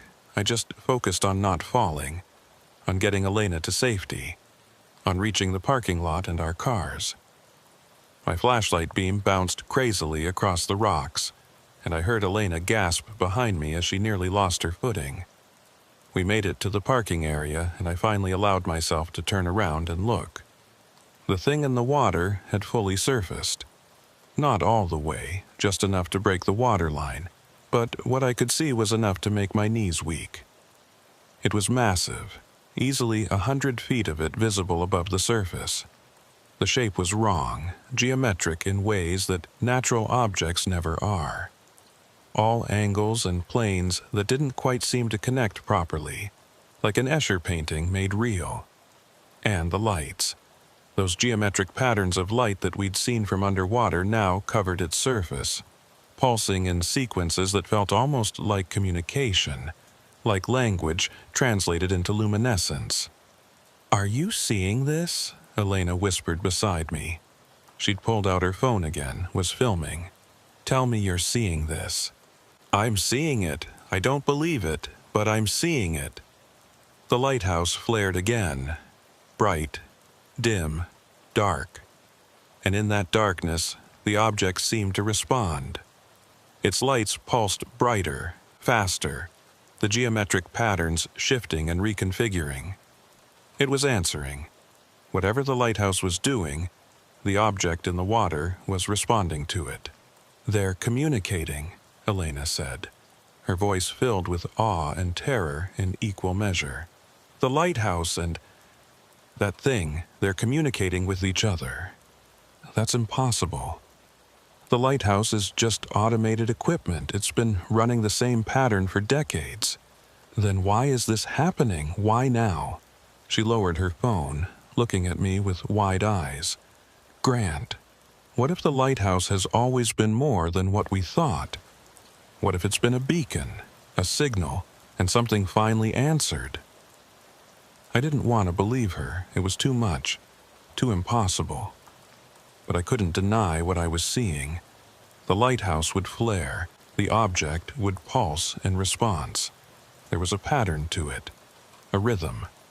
A conversation conducted in light across the border between human and other. "The fishing boat," I said, suddenly, remembering the vessel we'd seen earlier. "It's right near that thing. We need to warn them, try to get them out of there."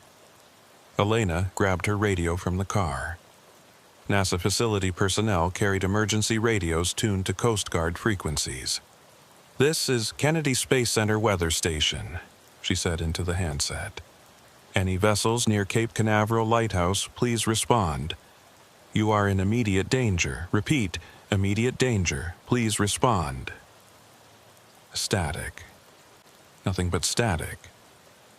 She tried again, adjusting frequencies, but got the same result. Either a fishing boat wasn't monitoring radio, or something was interfering with the signal. We need to call the Coast Guard directly, I said. Tell them to get a boat out there. And tell them what? That there's a giant, glowing object in the water having a conversation with the lighthouse. But even as she said it, Elena was pulling out her phone to dial. That's when everything changed. The object moved. Not slowly, not gradually, but instantly. One moment it was 200 yards offshore. The next, it was right there. Maybe 50 feet from the jetty where we'd been standing moments ago. The displacement of water it caused sent waves crashing onto the rocks, soaking the lower portions of the jetty. And I could see it clearly now. See the details that had been obscured by distance and water. It wasn't a ship.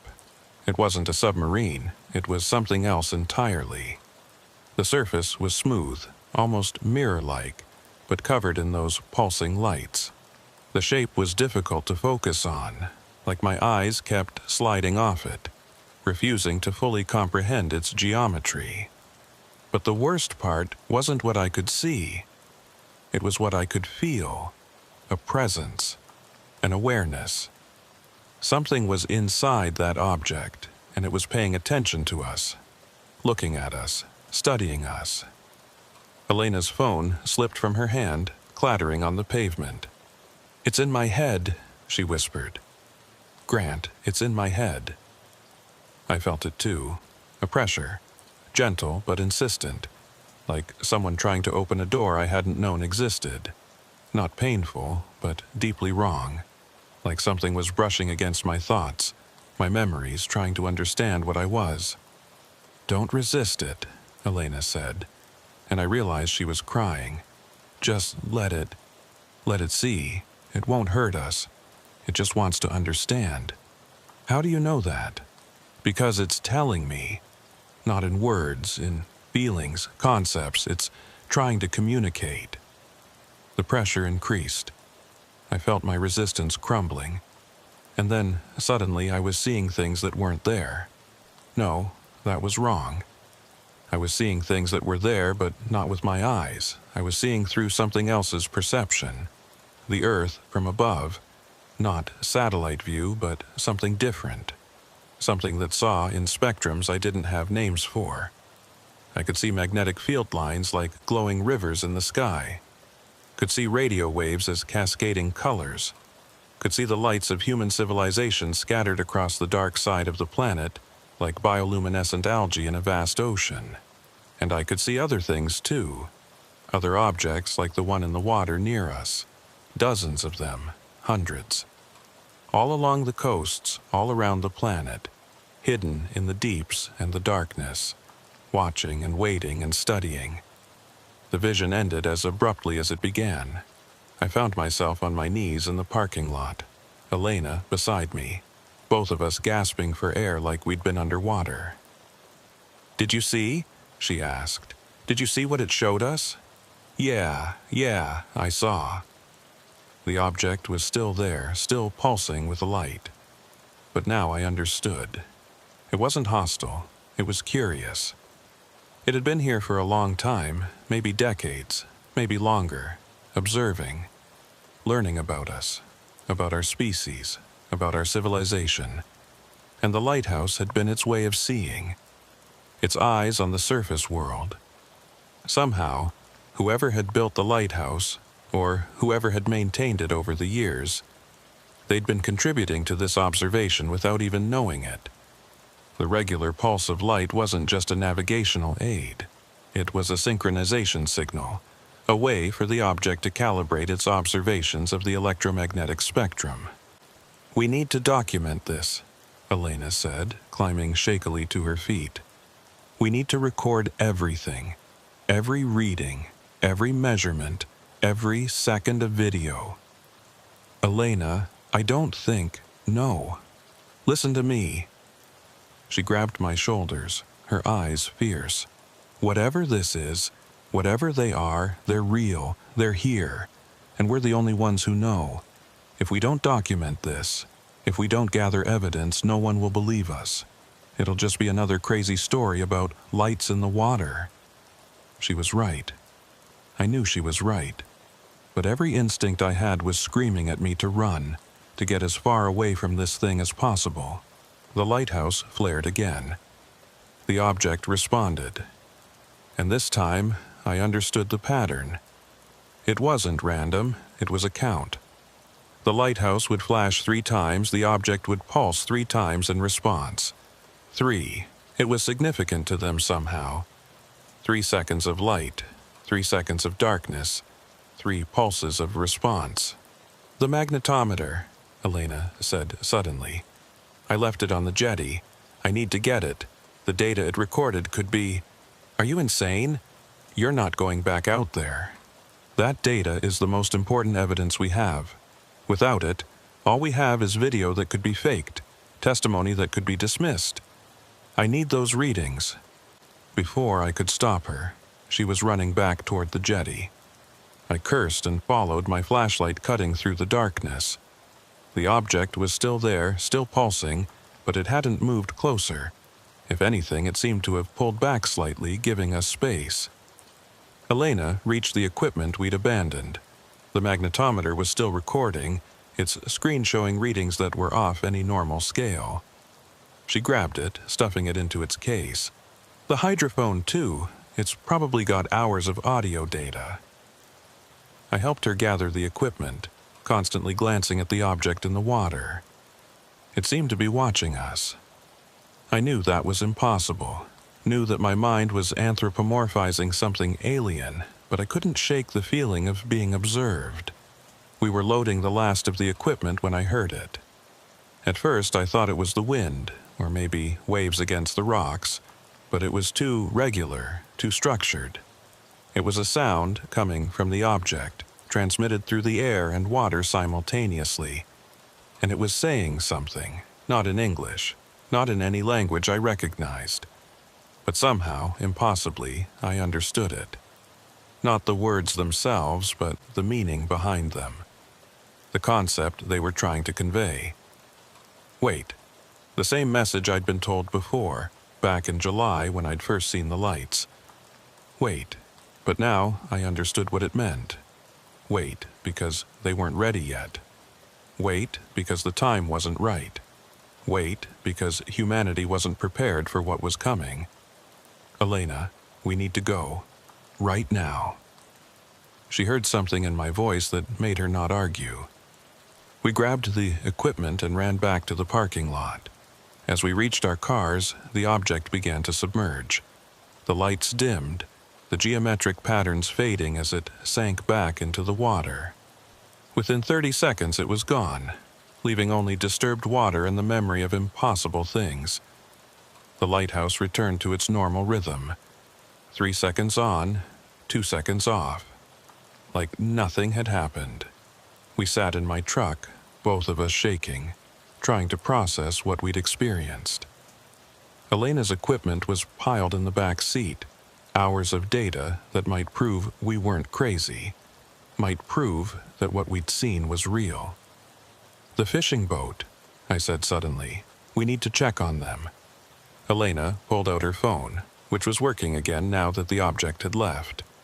She dialed the Coast Guard, reported a vessel in distress near the Cape Canaveral lighthouse. They said they'd send someone to check it out. We waited in the parking lot for over an hour. Eventually, we saw the Coast Guard cutter approaching, its lights cutting through the darkness. It reached the fishing boat, circled it several times. We couldn't see details from our distance, but we saw them board the vessel. Elena's phone rang. It was her supervisor at the weather station, wondering why she was still out at this hour. She made some excuse about equipment maintenance and promised she'd be back soon. "We should go," she said after hanging up. "We need to get this data analyzed, figure out what we've actually got." I nodded, but I couldn't take my eyes off the water, off that spot where the object had been. "Elena, what did it tell you?" When it was in your head? She was quiet for a long moment. It showed me things. Not just Earth from above, but timelines, possibilities. Different futures depending on choices we make. And in all of them, in every single one, there was something coming. Something big, something that would change everything. Like what? I don't know. It wasn't clear. Or maybe I wasn't capable of understanding it. She started her car. But Grant, whatever it is, these things are preparing us for it. They're studying us, yes, but they're also preparing us, getting us ready. I watched her drive away, her taillights disappearing into the darkness. Then I sat there alone, listening to the radio chatter as the Coast Guard dealt with the fishing boat. After about 20 minutes, I heard them report that they'd found the vessel abandoned. No crew, no signs of struggle, just an empty boat with its engine still running and its lights still on. The crew was gone. Just gone, like they'd never been there at all. I drove home slowly, my mind racing. When I got to my apartment in Cocoa Beach, I couldn't sleep. I just sat on my balcony, watching the ocean, watching the sky, wondering what else was out there. What else had been watching us all along? Around 4 a.m., my phone buzzed. A text from Elena. Got the data uploaded. You need to see this. Come to the station when you can. I waited until sunrise, then drove to the weather station. Elena looked like she hadn't slept at all. Her eyes were red, her hair disheveled, and she was surrounded by printouts and laptop screens showing graphs and waveforms. Look at this, she said as soon as I walked in. She pulled up an audio file on her computer. This is from the hydrophone. Underwater sounds recorded while the object was near us. She hit play. At first, I heard nothing but the normal sounds of the ocean. Water movement, distant boat engines, marine life. But then there was something else. A pattern. A series of pulses at a frequency that was almost below hearing, more felt than heard. Listen to it slowed down, Elena said, adjusting the playback speed. The pulses became clear, distinct, and between them, barely audible, there were other sounds. Complex, structured sounds that rose and fell in what almost seemed like speech patterns. Now listen to this. She pulled up a second file. This is from the same recording, but processed through a spectrogram. I'm visualizing the sound frequencies as patterns. The screen showed a cascading display of colors, peaks and valleys representing different frequencies over time. And in those patterns, I could see structure, repetition, sequences that repeated with variations like verses in a song. It's language, Elena said. I don't know what it's saying, but it's definitely language. Complex, structured communication. And Grant, that's not even the most interesting part. She pulled up another file, this one showing the magnetometer data. Look at these spikes. They occur at exactly the same moments as the vocal patterns. Whatever was making those sounds was also generating magnetic field disturbances. It's like they communicate across multiple mediums simultaneously. Sound, electromagnetic radiation, maybe even gravity waves for all I know. I stared at the data, trying to comprehend what it meant. We had proof, real, measurable proof, that something intelligent and non-human had been in the water off Cape Canaveral. Something that communicated in ways we were only beginning to understand. We need to report this, I said, to NASA, to the Coast Guard, to someone. I already tried. Elena's voice was flat. Called my supervisor an hour ago, told him I had unusual data from last night. He said to include it in my weekly report and we'd review it at the next staff meeting. Grant, I tried to explain that this was urgent, that this was significant, and he basically told me not to waste his time unless there was a launch delay. What about your contacts at NOAA? The people you used to work with? I sent some of the data to a friend who's still there. She responded 15 minutes ago. Elena pulled up an email. Elena, this data must be corrupted. The readings you're showing are physically impossible. Please recalibrate your equipment and resubmit. She thinks my instruments are broken. I understood the frustration in Elena's voice. We had evidence, but it was the kind of evidence that people would find ways to dismiss. Equipment malfunction, atmospheric anomalies, anything but the truth. What about the video? I asked. The footage you took. She pulled it up on one of the larger monitors. The video showed the object in the water, the pulsing lights, the geometric patterns. It was clear, unambiguous. You couldn't mistake what you were seeing for anything natural. But as I watched, I noticed something. The object on video looked smaller than I remembered. Less detailed. The colors weren't quite right. It was like the camera couldn't fully capture what we'd seen with our naked eyes. It's not as impressive as it was in person, Elena said, reading my thoughts. The camera can't capture whatever spectrum those lights were operating in. It gets some of it, but not all of it. Anyone watching this could claim it's just a boat, or a submarine, or bioluminescence. So what do we do? She closed the video file and turned to face me. We keep gathering data. We go back out there every night if we have to. We document everything. We build a case so strong that it can't be dismissed. And eventually, someone will listen. And what if they come back? What if next time they don't just observe? What if they won't? Elena said it with such certainty that I almost believed her. I don't know how I know, but I know. They're not hostile. They're curious. They're studying us, yes, but they're also protecting us, preparing us for something. I thought about the vision I'd had, about the Earth seen from above with all those hidden objects scattered across the planet. How long do you think they've been here? Years? Decades? Maybe longer? And we never knew because we weren't looking in the right way. She pulled up a map of the Florida coast on one of her screens. I've been going through historical records, reports of unusual sightings, equipment malfunctions, missing vessels. There's a pattern, Grant. Things have been happening along this coast for a long time. We just never connected the dots. She marked several points on the map. 1974, a Coast Guard cutter reports unusual magnetic readings off Melbourne Beach. 1988, a group of divers see strange lights near Sebastian Inlet.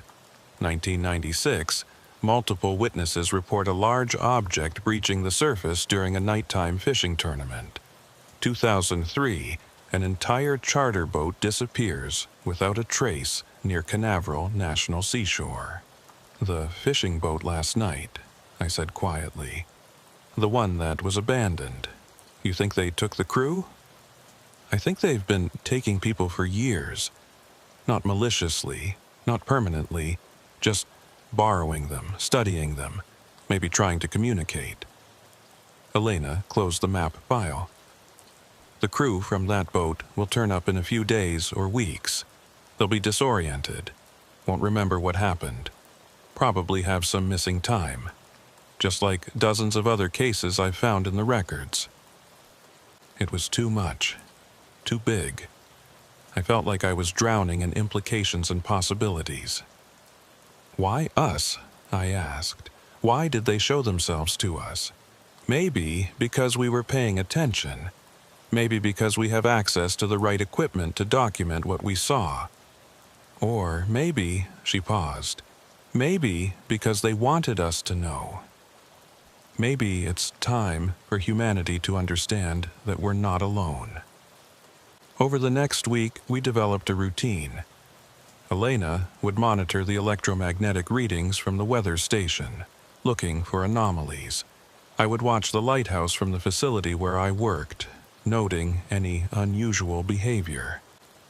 And every night, we'd meet at the jetty with our equipment, documenting and waiting. The object didn't return. The lighthouse behaved normally. But we kept recording, kept gathering data, slowly building our evidence. On the 8th night, September 17th, something changed. I was reviewing equipment manifests at the facility when my phone rang. Elena's name on the screen. I answered immediately. "It's happening again," she said without preamble. "Different location this time. Sebastian Inlet. The magnetometer readings just spiked. You need to get there." "What about you?" "I'm stuck here. There's a launch prep meeting I can't skip. But Grant, you need to go. Document everything. I'll try to get there as soon as I can." Sebastian Inlet was about 20 miles south of Cape Canaveral. I made the drive in 15 minutes, probably breaking every speed limit on the way. The sun was setting as I pulled into the inlet parking area, painting the sky in brilliant oranges and reds that seemed almost ominous, given what I knew was coming. There were a few other people around. A couple of fishermen on the North Jetty, a family packing up their beach gear, some teenagers taking selfies near the water. Normal people doing normal things, completely unaware that something impossible was about to happen.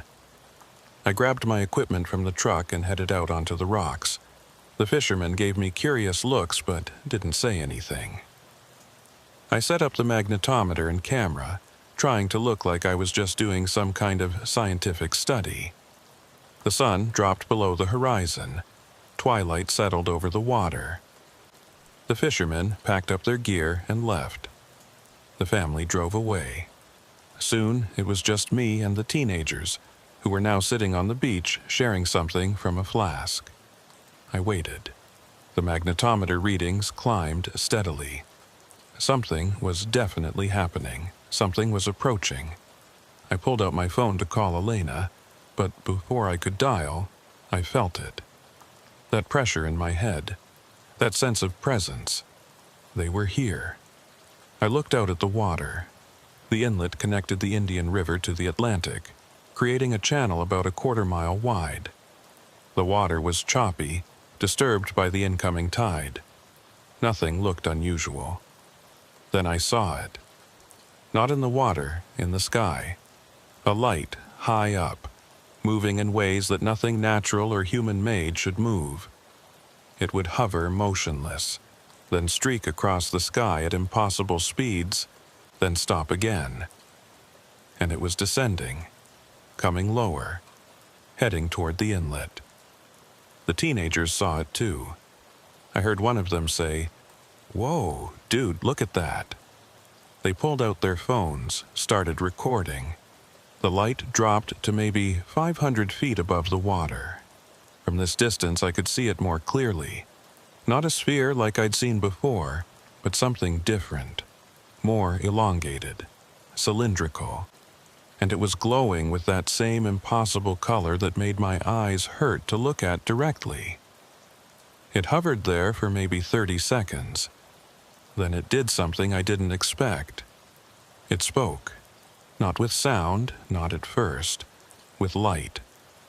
The entire object pulsed in a pattern that felt like language, like communication. And somehow, impossibly, I understood it. Not the words, but the meaning. "Hello. We see you. We understand your efforts to understand us. We wish to help." I heard one of the teenagers shout, heard them running away toward their car, but I couldn't move. I was frozen, transfixed by this object hovering above the water, by this impossible thing that was trying to talk to humanity. The pressure in my head increased. More concepts flooded in. Images, feelings, a sense of urgency? No, something different. Invitation. They were inviting me, asking me to come closer, to understand more fully. Without consciously deciding to, I found myself walking down to the water's edge. The object descended until it was maybe 100 feet above the inlet. This close, I could see details. The surface wasn't smooth like the underwater object had been. It was textured, complex, covered in what looked like symbols or writing in a language that hurt to look at. Come. We will show you. We will help you understand. Part of me knew this was insane. Knew I should be running like those teenagers had run. But a larger part, the part that had spent my whole life dreaming about space and the unknown, needed to know, needed to see. I stepped into the water. It was warm, almost too warm for September. The object descended further, now maybe 50 feet above me. I could feel something, like a field of energy surrounding it, making my skin tingle and my hair stand on end. Do not be afraid. We mean no harm. We only wish to share knowledge. The water around me began to glow, not from the object, but from below. Something was rising from the depths of the inlet. Another one, smaller than the first, maybe 20 feet across, ascending through the water toward me. I should have been terrified, should have been running, but instead I felt calm, almost peaceful. Like some part of my brain had been turned off, the part that normally screamed warnings about danger. The underwater object broke the surface right in front of me, close enough to touch. And I could see now that it wasn't solid, not entirely. The surface rippled and shifted like liquid mercury, constantly flowing and reforming. Touch it. Let us show you. I reached out. My hand connected with the surface. It felt like touching warm water, but with an electric quality that made my fingers tingle. And then everything changed. I wasn't in the inlet anymore. I was somewhere else. Somewhere vast and dark and full of stars. But they weren't our stars. The constellations were wrong. The colors different. I was seeing space from a perspective no human had ever had. And I wasn't alone. Around me, I could feel presences. Consciousnesses that were alien but not hostile. Curious. Welcoming. Trying to communicate across a gulf of understanding that seemed almost impossible to bridge. They showed me things, not in images or words, but in pure concept. The history of their observations. Thousands of years of watching humanity develop, from early civilization to space age. They'd been there for all of it. Silent observers, studying, learning, trying to understand this strange species that had emerged on this blue-green planet. And they showed me what was coming. Not clearly, not in a way I could fully comprehend, but enough to understand the shape of it. Something was approaching Earth. Not a threat, not exactly, but a change. A fundamental shift in the way reality worked in this part of space. A wave, like David had said in my previous encounter, that would wash over our solar system and transform everything it touched. It had happened before, countless times across the galaxy. Some civilizations survived, adapted, evolved into something new. Others didn't. They couldn't change fast enough, couldn't understand what was happening in time to prepare. And these beings, these observers, they'd seen both outcomes enough times to know the pattern, to know the signs. And they'd decided, for reasons I couldn't fully grasp, that humanity was worth saving, worth preparing, worth teaching. But we were running out of time. The wave was coming faster than they'd anticipated. Years, not decades, maybe less. And humanity was nowhere near ready. Help us. Help your species. Make them understand. The vision ended. I found myself back in the inlet, water up to my waist, my hand still touching the surface of the object. But now it was pulling away, ascending back towards the surface. The object in the sky was rising too, preparing to leave. Tell them. Make them listen. Time is short. Both objects accelerated upward. Within seconds, they were just points of light in the darkening sky. Then they were gone entirely, leaving me standing alone in the water, shaking and soaked, and trying to process what had just happened. My phone was buzzing in my pocket. Multiple missed calls from Elena. I pulled it out, saw that over an hour had passed. An hour that felt like minutes to me. I waded back to shore and called her back. Elena? Grant, thank God. Are you okay? I got here 20 minutes ago and you were just standing in the water, not moving. I've been calling and calling. I looked around and saw her car in the parking lot, saw her running down toward me. I'm okay, I think. Elena, I touched it. I touched one of them. You what? It wanted me to. It was trying to communicate, trying to show me things. I sat down heavily on the sand, my legs not quite working right. They've been watching us for thousands of years. And something is coming, something big. They're trying to warn us. Elena reached me, knelt down beside me. Did you record any of this? I looked at my equipment, still set up on the rocks. The magnetometer had stopped functioning, its screen blank.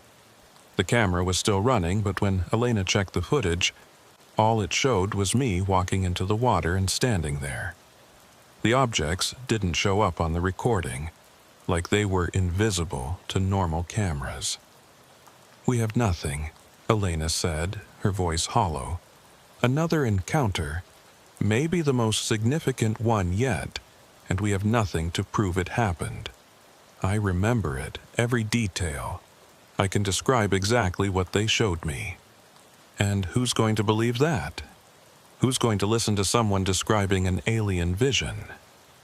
She sat down beside me, staring out at the dark water. We need more. We need evidence that can't be dismissed. Over the next week, we tried everything. Elena reached out to UFO researchers, to MUFON investigators, to anyone who might take us seriously. Most ignored us. A few responded with interest, but when they saw our evidence, video that showed nothing but lights, magnetometer data that could be explained away as equipment malfunction, they lost enthusiasm quickly. We were drowning in the truth, and no one would throw us a rope. On September 24th, exactly 2 weeks after the Sebastian Inlet encounter, I was called into my supervisor's office at the facility. He was a retired Navy captain named Morrison, efficient and no nonsense. Miles, he said as I sat down, I've had some interesting reports about your activities recently. Spending time with Elena Brooks from the weather station, going out to various locations along the coast at odd hours, taking equipment that doesn't belong to you. My stomach dropped. Sir, I can explain. I'm sure you can. But before you do, I want to show you something. He turned his computer monitor toward me. On the screen was a video. Not our video, someone else's. It showed the object hovering over Sebastian Inlet from a different angle. The teenagers, they'd posted it online. This video has 3 million views, Morrison said. And dozens of others like it have been uploaded from various locations along the Florida coast over the past 2 weeks. Someone or something is making an effort to be seen, to be documented. He pulled up another video. This one showed the underwater object near the Cape Canaveral lighthouse, taken by someone on a boat. Then another, showing lights in the sky over Melbourne Beach. Then another and another. The Navy is taking this seriously, Morrison said. So is the Air Force. Hell, even NASA is starting to pay attention. There's going to be an investigation. A real one, with resources and official backing, and they're going to want to talk to people who've had direct contact. He looked at me seriously. Elena sent me her data, all of it. The magnetometer readings, the hydrophone recordings, everything. It's convincing, Miles. More convincing than anything I've seen in 30 years of military service. So I need to ask you directly, what exactly did you encounter out there? I told him everything. The objects in the water and the sky, the communication, the visions, the warning about what was coming. He listened without interrupting, his expression unreadable. When I finished, he was quiet for a long moment. Then he said, you're not crazy. Or if you are, you're not alone.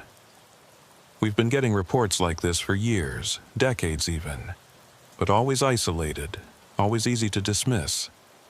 This is different. This is sustained, coordinated contact, like something has decided it's time for us to know. What happens now? Now, you and Elena are going to write detailed reports of everything you've experienced. And then you're going to meet with some people from Washington who very much want to understand what's happening off our coast. He handed me a folder. But Miles, before that happens, I need you to understand something. If this is what I think it is, if there really is something non-human making contact, your life is about to change in ways you can't imagine. The government will want to control the narrative, to manage public perception. You might not be able to talk about what you've seen. You might become part of something classified. I don't care about classification.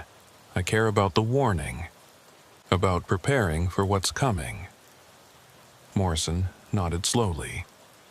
Then you're exactly the kind of person we need involved in this. Welcome to something that doesn't have a name yet, but probably should. Welcome to the truth. Over the next month, Elena and I met with more officials than I could count. Military intelligence, NASA administrators, NOAA researchers, even someone from the White House Science Office. We told our stories, showed our evidence, described the encounters in exhaustive detail, and slowly, grudgingly, they began to believe us, or at least to accept that something was happening that required investigation. By late October, a task force had been assembled. Scientists, military personnel, intelligence analysts, all working to understand the phenomenon that was occurring along the Florida coast. They called it Project Lighthouse, a name I appreciated for its irony. Elena and I became consultants, which meant we got paid to do what we'd been doing anyway, monitoring the coast, documenting encounters, trying to understand what these beings wanted. The encounters continued. Not every night, but regularly, objects in the water and the sky appearing at various locations, always near the coast, always at night. And more people were seeing them. More videos were being posted online. More witnesses were coming forward. The government tried to control the narrative at first, issuing statements about weather balloons and experimental aircraft. But the evidence was becoming overwhelming. Too many videos, too many witnesses, too much data that couldn't be explained away. On November 9th, exactly 2 months after our first encounter, I got a call from Elena at 2 a.m. "Grant, you need to see this. Right now. Come to the weather station." I made the drive in record time. When I arrived, Elena was standing outside, staring up at the sky. She pointed without saying a word. Above us, the entire sky was filled with them. Dozens of objects, maybe hundreds, all hovering at various altitudes. Some low enough to see clearly, others so high they looked like stars. And they were all pulsing in unison, creating a light show that was visible for miles. "They're everywhere," Elena whispered. "Not just here. Reports are coming in from all over the world. Every coast, every ocean. They're showing themselves all at once." I watched the display, understanding what it meant. They weren't hiding anymore. Whatever plan they'd been following, whatever timeline they'd been working with, it had accelerated. They were making their presence known on a global scale. The time is short. The wave approaches. We can hide no longer. Humanity must prepare. The message wasn't spoken. It was felt, known, understood by everyone who was watching. All over the world, millions of people were receiving the same communication at the same moment. "It's begun," Elena said. "Whatever happens next, whatever changes, it starts now." I pulled out my phone and started recording. Not because I thought the evidence was needed anymore, but because I wanted to remember this moment. The moment humanity stopped being alone.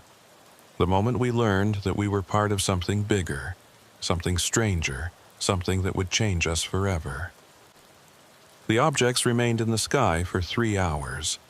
Then, as the sun began to rise, they descended into the oceans, leaving behind a world that would never be the same. In the days that followed, the government stopped trying to deny what was happening. They couldn't. Too many people had seen. Too many videos had been recorded. The truth was out, and it couldn't be put back in the bottle. President statements were made. Scientific forums were held. Religious leaders struggled to reconcile the existence of non-human intelligence with their theologies. The world teetered on the edge of panic and wonder in equal measure. Elena and I continued our work with Project Lighthouse. But we weren't alone anymore. Teams of researchers were now studying the phenomenon worldwide, trying to understand the objects, trying to interpret their communications, trying to prepare for whatever the wave was that they kept warning us about.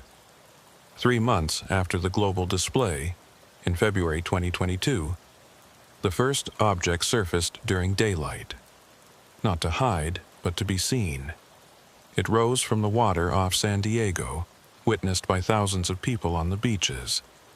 It hovered there for an hour, pulsing with light, then submerged again.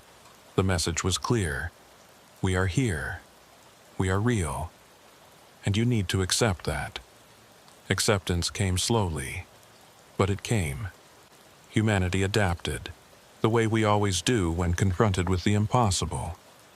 We learned to live in a world where we weren't alone, where the oceans hid mysteries we were only beginning to understand. And we prepared, because the warning they'd given us was clear. Something was coming. Something that would change everything. And we had maybe 5 years, at most, to get ready. I'm writing this in April 2024, 2.5 years after the night everything changed. Elena and I are still working with Project Lighthouse, now a multinational effort involving dozens of countries and hundreds of researchers. We've learned a lot in that time, about the objects, about their technology, about their motivations. They're not invaders. They're not studying us for conquest or exploitation. They're more like guardians, observers who've taken an interest in our survival, who want us to succeed where so many other species have failed. The lighthouse at Cape Canaveral still operates, its light cutting through the darkness every night. But now we understand what it really is. Not just a navigational aid, but a beacon, a signal that's been broadcasting for over a century, telling anyone who was listening that intelligent life existed here, that we were worth watching, worth saving. Sometimes Elena and I go back to that jetty where it all started. We stand on the rocks and watch the water, and sometimes, just sometimes, we see a glow beneath the surface. A reminder that they're still there, still watching, still preparing us for what's coming. The wave hasn't arrived yet, but we can feel it approaching. In the data, in the increased frequency of encounters, in the urgency of the messages we receive. It's coming soon. Maybe this year, maybe next. And when it arrives, when everything changes, humanity will face it together. With the help of beings we once thought were impossible. With knowledge we never thought we'd possess. With hope that we'll survive, adapt, and become something new. The Cape Canaveral. Silence, they're calling it in the history books that are already being written. The period before contact, when we thought we were alone. When the truth was hidden in the depths and the darkness, waiting for us to be ready to see it. But we see it now. All of us. And there's no going back to the silence. Only forward, into a future we're building together. Human and other, known and unknown. Earth and whatever lies beyond. The lighthouse still pulses. 3 seconds on, 2 seconds off.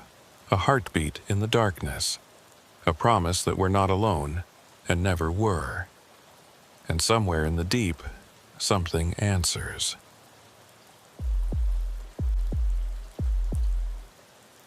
There's a specific kind of darkness you only find in the Gulf of Mexico on a moonless night. It's not just the absence of light, it's the presence of something else, a weight, a depth, the kind of darkness that makes you understand why ancient sailors feared the ocean, why they drew monsters on their maps and whispered prayers before leaving port. I'm telling you this because you need to understand what I was working in that night. What we were both working in when it happened. My name is Travis McCall, and I've been with the Florida Fish and Wildlife Conservation Commission for 9 years.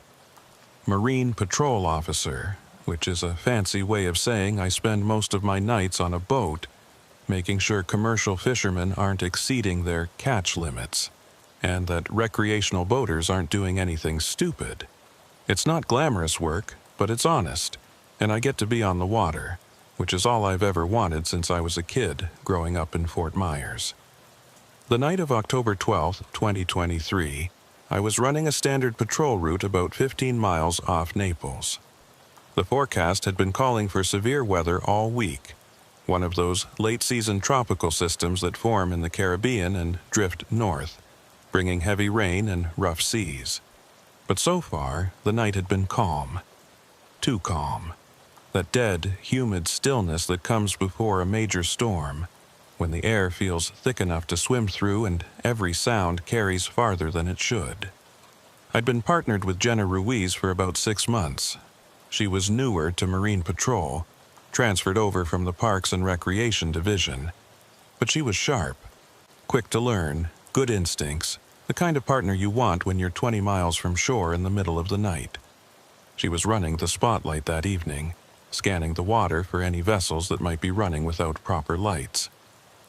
"This is weird," Jenna said around 10:30 p.m., breaking a silence that had lasted nearly 20 minutes. We'd been motoring slowly through an area known for night fishing, but we hadn't seen a single boat. "Where is everyone?" "Storm's coming," I said, though I was thinking the same thing. Even with bad weather predicted, you'd usually see a few diehards trying to get in one last trip, but the water was empty. Just us and the darkness, and that oppressive, waiting stillness. "Radio's been quiet too," Jenna added, adjusting our marine radio. We monitored several channels, Coast Guard frequencies, commercial fishing bands, even the recreational channels. Normally you'd hear constant chatter, position reports, weather updates, guys talking about their catches. But tonight, nothing. Just static and the occasional automated weather broadcast. I was about to suggest we head further south, check the areas near Marco Island, when Jenna suddenly grabbed my arm. "Travis, look." She was pointing up toward the sky to our northeast. At first, I didn't see anything, just clouds, dark and heavy, backlit occasionally by distant lightning from the storm system that was still hours away. But then I saw what had caught her attention. 3 lights, perfectly spaced, moving in formation. They were high up, maybe 1,000 feet, hard to judge distance in the dark. My first thought was aircraft, maybe military from the base up near Tampa. But they weren't moving like aircraft. No navigation lights, no sound of engines carrying across the water, just 3 points of steady white light gliding silently through the air. "Drones?" Jenna suggested. "Maybe Border Patrol running surveillance?" That was my first rational thought too. We got federal agencies through here sometimes, running operations we weren't told about. But these lights were too high for commercial drones and too coordinated for anything recreational. "Could be," I said, though I didn't believe it. Something about the way they moved felt wrong. Too smooth, too purposeful. We watched them approach. They were heading southwest, which would take them right over us if they maintained their trajectory. As they got closer, I could see them more clearly. The lights weren't flashing or blinking like aircraft lights should. They were steady, constant, and they had a quality to them that I couldn't quite name. Not quite white, not quite blue, something in between. "Travis, they're slowing down," Jenna said, her voice tight. She was right. The lights had been moving at a steady pace, but now they were decelerating, still in perfect formation. And they were descending, coming lower, heading toward the water. I reached for our radio. If these were some kind of aircraft in distress, we needed to report it. But before I could key the mic, Jenna stopped me. "Wait, just wait and watch."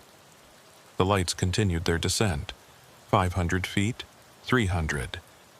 They were directly above us now, maybe 200 yards ahead of our position, and I could see them clearly enough now to know they definitely weren't drones.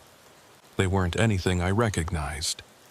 Each light seemed to be contained within something, a shape that was hard to focus on, like my eyes kept sliding off it.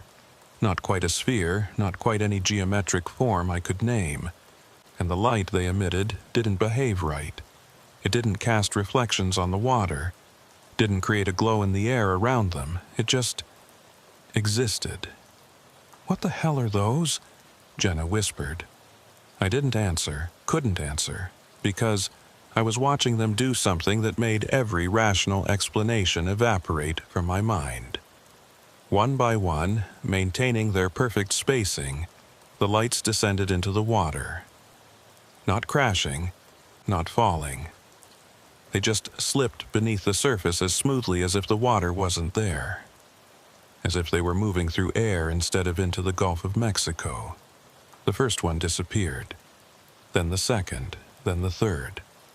And the water barely rippled. No splash, no disturbance. They just went under. For maybe 10 seconds we could see them beneath the surface. 3 points of light descending through the dark water, getting dimmer as they went deeper. Then they were gone. Completely gone. Like they'd never been there. Jenna and I stood there in silence. The engines of our patrol boat idling, staring at the spot where the lights had entered the water. The surface was calm, glassy, no evidence that anything had happened. "Did we just see that?" Jenna finally asked. "Tell me we both just saw that." "We saw it." My voice sounded strange in my own ears, distant, like I was hearing someone else speak. "We need to report this right now."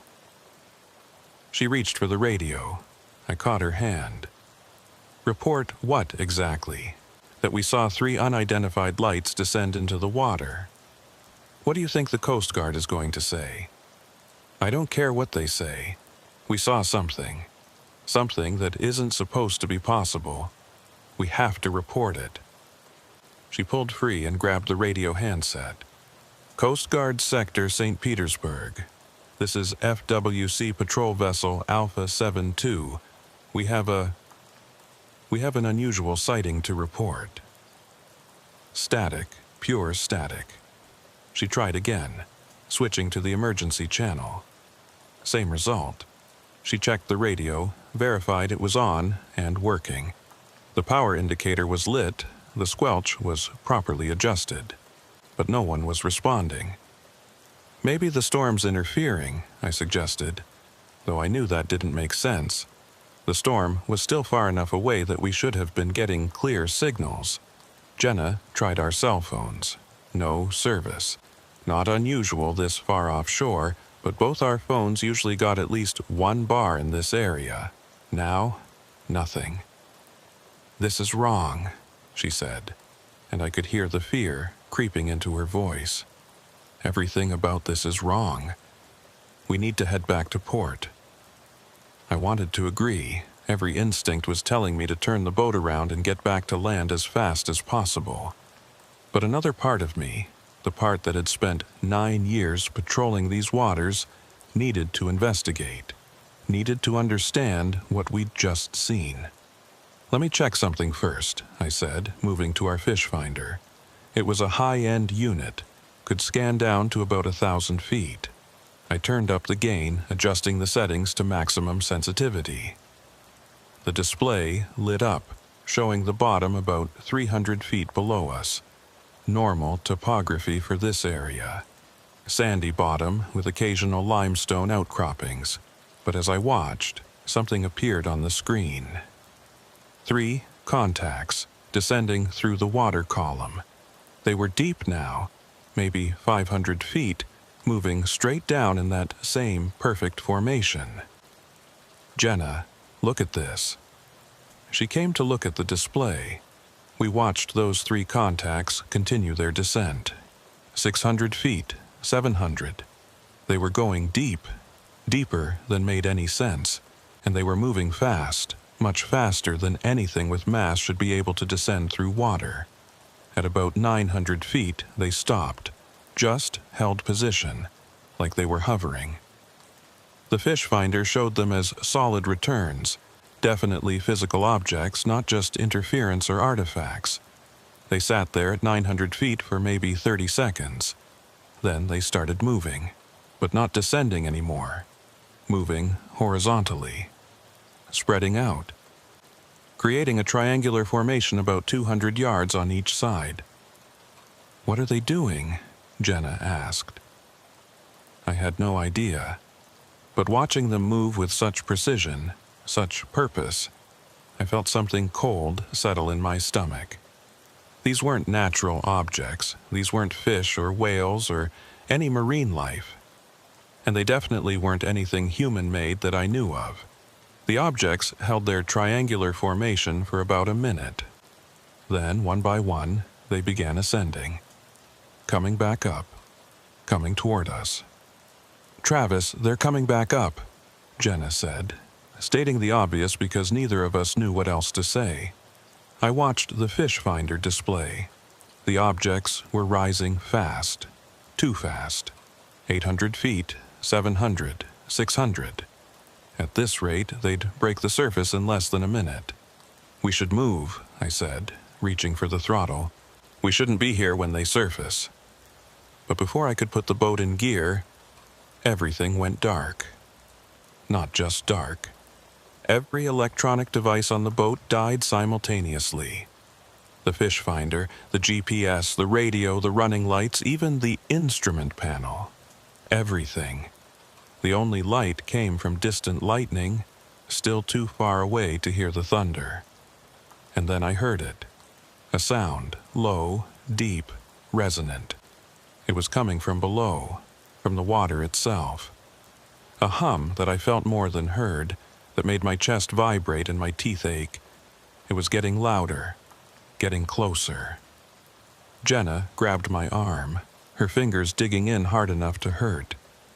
Oh my God, what is that?" The water around us began to glow. Not a diffuse glow, but 3 distinct points of light rising from the depths. The same lights we'd seen in the sky coming back up, breaking through from below. They surfaced about 50 yards from our boat, and for the first time I could see them clearly. They weren't in anything. They weren't vehicles or craft. They were the objects themselves. Spheres of light, maybe 10 feet in diameter each, floating on the surface of the water like they weighed nothing. But calling them light doesn't do them justice. They were light, yes, but also somehow solid, physical, real in a way that made my brain hurt trying to process. And the light they emitted had depth to it, layers, colors that shifted and changed in patterns that seemed almost alive. The humming stopped. The spheres just floated there, maintaining their triangular formation, pulsing very slowly, like they were breathing, like they were alive. "Travis," Jenna whispered. "What do we do?" "Don't move. Don't do anything. Just observe." We stood there, 2 people in a dead boat in the middle of the Gulf of Mexico, watching 3 impossible things float on the dark water. My heart was pounding so hard I thought Jenna must be able to hear it. Every survival instinct I had was screaming at me to jump overboard, to swim, to get away. But I couldn't move. I was paralyzed, transfixed by what I was seeing. One of the spheres began to move. Not toward us, but across the surface of the water. It glided smoothly, like it was skating on ice, leaving no wake, no disturbance. It circled around our boat, slowly, deliberately, like it was examining us, studying us. I could feel something as it passed, not physically, but mentally, a pressure in my head, a sense of presence, of awareness. Something was inside that light, something intelligent. The sphere completed its circuit and returned to its position in the formation. For a moment, nothing happened. Then, all three spheres pulsed brighter simultaneously, once, twice, 3 times. And I understood. I don't know how, can't explain it, but I understood. They were communicating. Not with sound or language, but with light and something else. Intent. Meaning that bypassed words and went straight into your head. We see you. We acknowledge you. We mean no harm. "Did you hear that?" Jenna asked, her voice barely audible. "Not here, but yeah, I got it too." The spheres pulsed again, and another wave of meaning washed over us. We have been here long. We watch. We study. We wait. "Wait for what?" I said out loud, not sure if they could understand spoken language, but needing to communicate somehow. The response came immediately. Changes. The waters change, the earth changes. We document, we preserve. I wanted to ask more, wanted to know what they were, where they came from, how long they'd been here. But before I could formulate the questions, the spheres began to dim. The light faded, pulling inward, shrinking. And then they were gone. Just gone. Not submerging, not moving away. Just ceasing to exist in a way my eyes could perceive. The boat's electronics came back on, all at once, like nothing had happened. The fish finder booted up. The GPS showed our position. The radio crackled to life with a Coast Guard weather update. Jenna and I looked at each other in the harsh light of the instrument panel. Her face was pale, her eyes wide. I probably looked the same. "That happened, right?" she said. "That really just happened. Yeah, that happened. We need to report this. Right now, this is... Travis, this is first contact. This is the biggest thing that's ever happened to humanity." I wanted to agree, but something held me back. The way the spheres had communicated, the sense I'd gotten from them of hiding, of secrecy, of not being ready to be known. "Who do we report it to?" I asked. "And what do we say?" We saw 3 glowing spheres that talked to us telepathically.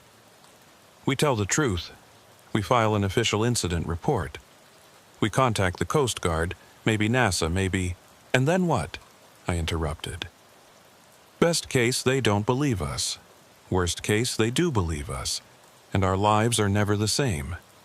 We become test subjects, interview subjects, the crazy FWC officers who saw aliens in the Gulf." Jenna stared at me. "So what? We just pretend it didn't happen? We saw something impossible, Travis. Something that proves we're not alone in the universe. We can't just ignore that." She was right. I knew she was right. But I also knew what happened to people who reported things like this. They got dismissed, ridiculed, their credibility destroyed. And these things, these spheres, they'd specifically communicated that they'd been here long, that they'd been watching. If they wanted to be known, they would have made themselves known by now. "Let's think about this," I said. "Let's finish our patrol, head back to port, and then decide how to handle it. If we report this, we need to be smart about it. We need to have our story straight." Jenna didn't look happy, but she nodded. "Fine. But Travis, we are reporting this. One way or another, people need to know." I put the boat in gear and continued our patrol route, though my heart wasn't in it anymore.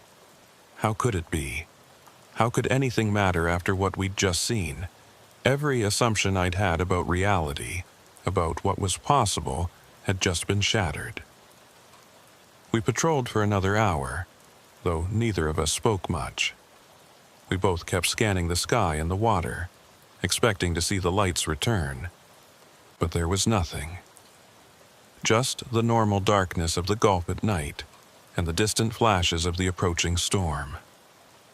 Around midnight, we headed back toward Naples. The return trip usually took about 45 minutes from our patrol area. As we approached the coast, I could see the lights of the city, comfortingly normal and familiar. But even those lights looked different now, smaller, less significant, because I knew what else was out there in the darkness. We docked at the FWC facility around 12:50 a.m. As we were tying up the boat, I noticed something that made my blood run cold. Another patrol vessel was there, one that shouldn't have been at the dock. It belonged to Officer Marcus Holbrook, and he was supposed to be on duty up near Sanibel Island tonight. Marcus was standing on the dock, smoking a cigarette, watching us approach. He looked shaken. Even in the dim dock lights, I could see his hands were trembling. "You saw them too," he said as soon as we were close enough. Not a question, a statement. Jenna and I exchanged glances. "Saw what?" I asked, trying to play it cool. "Don't bullshit me, Travis. You were out there. You saw the lights. 3 of them, moving in formation, went into the water." He took a long drag on his cigarette. "I saw them about an hour ago, up near Captiva. They came right over my boat, descended into the water maybe 100 yards from my position." "Did they—" Jenna started, then stopped. "Did they surface again? Did they communicate?" Marcus's eyes widened. "So you did see them? Jesus Christ. Did they get in your head too? Did you hear them?" I moved closer, keeping my voice low even though we were alone on the dock. "What did they tell you?" "Same thing they probably told you. That they've been here a long time, that they're watching, waiting. The changes are coming." He flicked his cigarette into the water. I radioed it in, called the Coast Guard, reported unknown objects in the water. You know what they told me? "What?" "That I was the 4th report they'd gotten tonight. 4 different patrol boats, 4 different locations, all reporting the same thing. Lights in the sky descending into the water, then surfacing and—" he tapped his head. "Getting in here." 4 reports. That meant this wasn't isolated. These things, whatever they were making contact with multiple people. Multiple witnesses, that changed things. That made this real in a way it hadn't been when it was just me and Jenna. "What did the Coast Guard say they were going to do?" I asked. "They said they'd send someone to interview us tomorrow, take our statements. But Travis, the guy I talked to, he didn't sound surprised. He didn't sound skeptical or dismissive. He sounded like this was something he'd heard before, like this was a protocol they had in place." "What are you saying?" "I'm saying I think they already know. The Coast Guard, maybe the Navy, maybe the government. I think they already know these things are out there." None of us slept that night. Marcus, Jenna, and I ended up at a 24-hour diner in Naples, drinking coffee and trying to make sense of what we'd experienced. By 3 a.m., we'd been joined by the 4th officer who'd reported a sighting, a woman named Lisa Cortez who worked out of the Fort Myers beach station. Lisa's story was almost identical to ours. Lights in the sky, descending into the water, surfacing and communicating. But she'd gotten something extra in her contact, something that made the hair on the back of my neck stand up. "They showed me something," she said, her coffee cup shaking slightly in her hands. "Not words, but a vision. The ocean, but different. The water level higher, way higher. And these things, these spheres, there were dozens of them, maybe hundreds, all along the coast." "When?" Jenna asked. "Did they show you when this would happen?" "Soon. That was the feeling I got. Not Years from now, soon. And they weren't just watching anymore, they were active, doing something, moving in patterns, like they were... She struggled for words. Like they were working, building something or preparing something. Marcus leaned back in the booth. The message I got said changes were coming. Changes to the water, to the earth. What if that's what they meant? What if they're preparing for some kind of environmental change? Or causing it, I said quietly. Everyone looked at me. Think about it, I continued. They said they've been here a long time, watching, studying. What if all this climate change, the rising seas, the warming waters, what if that's them? What if they're terraforming, making the planet more suitable for them? That's insane, Jenna said. But she didn't sound convinced. Why would they do that, and why tell us about it? Maybe they're not telling us. Maybe they're warning us. Or maybe... I thought about the feeling I'd gotten from the spheres. The sense of benevolence, of peaceful intent. Maybe they're trying to help us understand what's happening so we can prepare. Lisa pulled out her phone and showed us something. A news article from earlier that week. Look at this. NOAA just released data showing ocean temperatures in the Gulf are at record highs. And it's not just heat. The salinity is changing. The pH levels are shifting. Marine life patterns are different. Things are migrating that shouldn't be migrating. Things are dying that shouldn't be dying. That's climate change, Marcus said. That's been happening for years. Has it? Lisa countered. Or has it been accelerating recently? And what if these things, these spheres, are part of it? What if they're here because they know what's coming and they're trying to document it? To preserve data before everything changes? We debated theories for another hour, but we had more questions than answers. The only thing we agreed on was that we all needed to give our statements to whoever the Coast Guard sent to interview us, and that we needed to stay in touch, compare notes, see if any patterns emerged. I finally made it home around 5 a.m., exhausted but unable to sleep. I lived in a small house in East Naples, close enough to smell the ocean, far enough to afford the rent on a government salary. I sat on my back porch as the sun came up, watching the sky, half expecting to see those lights again. My phone rang at 8 a.m. I'd managed maybe an hour of fitful sleep on the couch. The caller ID showed an unknown number. Travis McCall? The voice on the other end was professional, neutral, male, middle-aged. Yeah, who's this? My name is Agent Reeves. I'm with NOAA's Office of Marine and Aviation Operations. I understand you had an unusual encounter last night while on patrol. Not the Coast Guard. No A. That's right. I'd like to meet with you this morning if possible. There's a conference room at the Naples Harbor facility. Can you be there at 10 a.m.? Will the other officers who reported sightings be there? A pause. You've been in contact with them? We compared notes. Yes. Another pause, longer this time. That's fine. Actually, that's helpful. Yes, they'll all be there. 10 a.m., Mr. McCall. This is important. Please don't discuss your experience with anyone else before we meet. He hung up before I could respond. I sat there, staring at my phone, feeling that cold sensation in my stomach again. The way he'd said, "Don't discuss your experience with anyone else," wasn't a request. It was an order, almost a threat. I showed up at the Naples Harbor facility at 9:55 a.m. Marcus, Lisa, and Jenna were already there, standing in the parking lot looking as tired and rattled as I felt. We exchanged quick greetings but didn't say much. We all understood that whatever was about to happen in that conference room would determine what came next. Agent Reeves turned out to be exactly what he sounded like. A government bureaucrat in his 50s, gray suit, gray hair, gray demeanor. He was accompanied by two other people who didn't introduce themselves. A younger woman with a laptop and an older man who just sat in the corner and watched us. "Thank you all for coming," Reeves said once we were seated. "I want to start by assuring you that you're not in any trouble.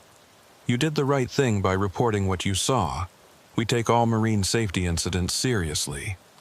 "Marine safety incidents," Lisa repeated. "Is that what we're calling this?" Reeves smiled, but it didn't reach his eyes. "I need each of you to describe, in detail, exactly what you experienced last night. Miss Park here will be recording your statements." He gestured to the woman with the laptop. "Please be as specific as possible. Times, locations, what you saw, what you felt, any communications you may have received." We took turns telling our stories. Reeves and his companions listened without interrupting, occasionally making notes. When we finished, Reeves was quiet for a moment, reading over something on a tablet. "Have you told anyone else about this?" he finally asked. "Family, friends, posted anything online?" We all shook our heads. "You told us not to," Jenna said. "Why? What's going on? You don't seem surprised by any of this." Reeves exchanged glances with the man in the corner, who gave a slight nod. "I'm going to tell you something that doesn't leave this room. Do you all understand? What I'm about to share is classified, and there are serious consequences for disclosing it." We all agreed, though I wasn't sure we had much choice. Reeves pulled up something on his tablet and turned it toward us. It showed a map of the Gulf Coast, from Texas to Florida. Scattered across it were dozens of markers, each one labeled with a date. "These are documented encounters with what we're calling unidentified submerged objects, USOs, similar to what you experienced last night.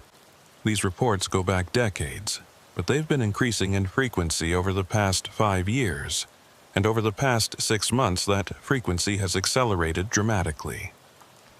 "How many encounters are we talking about?" Marcus asked.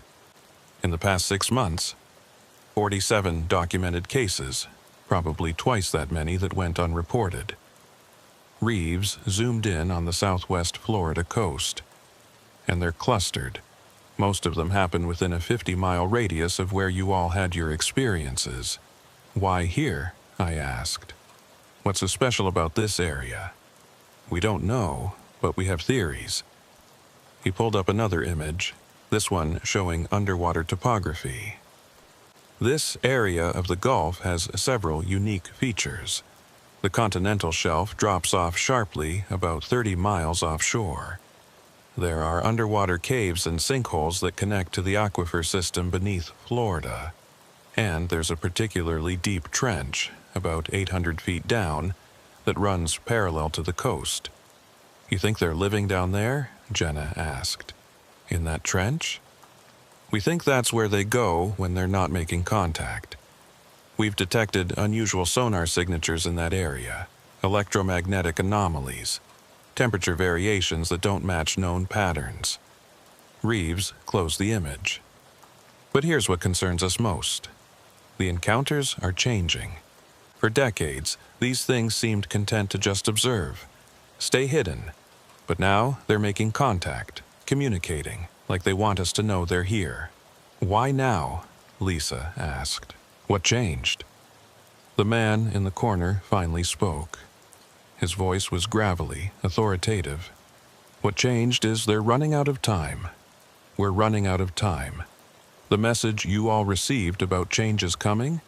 That's not metaphorical. Something is happening to this planet, specifically to its oceans, and these entities know about it. They're preparing for it, and they're trying to get us to prepare too." "Who are you?" I asked. "Someone who's been studying this phenomenon for longer than you've been alive, son. And I'm telling you, what you saw last night is just the beginning. These things are going to start appearing more frequently, more openly, because whatever's coming, it's coming soon, and they've decided we need to know." Reeves cut in before the old man could say more. The point is, we need your cooperation. We need you to continue your normal patrol duties, but also to report any further sightings immediately, not through normal channels, directly to me. He handed each of us a card with a phone number.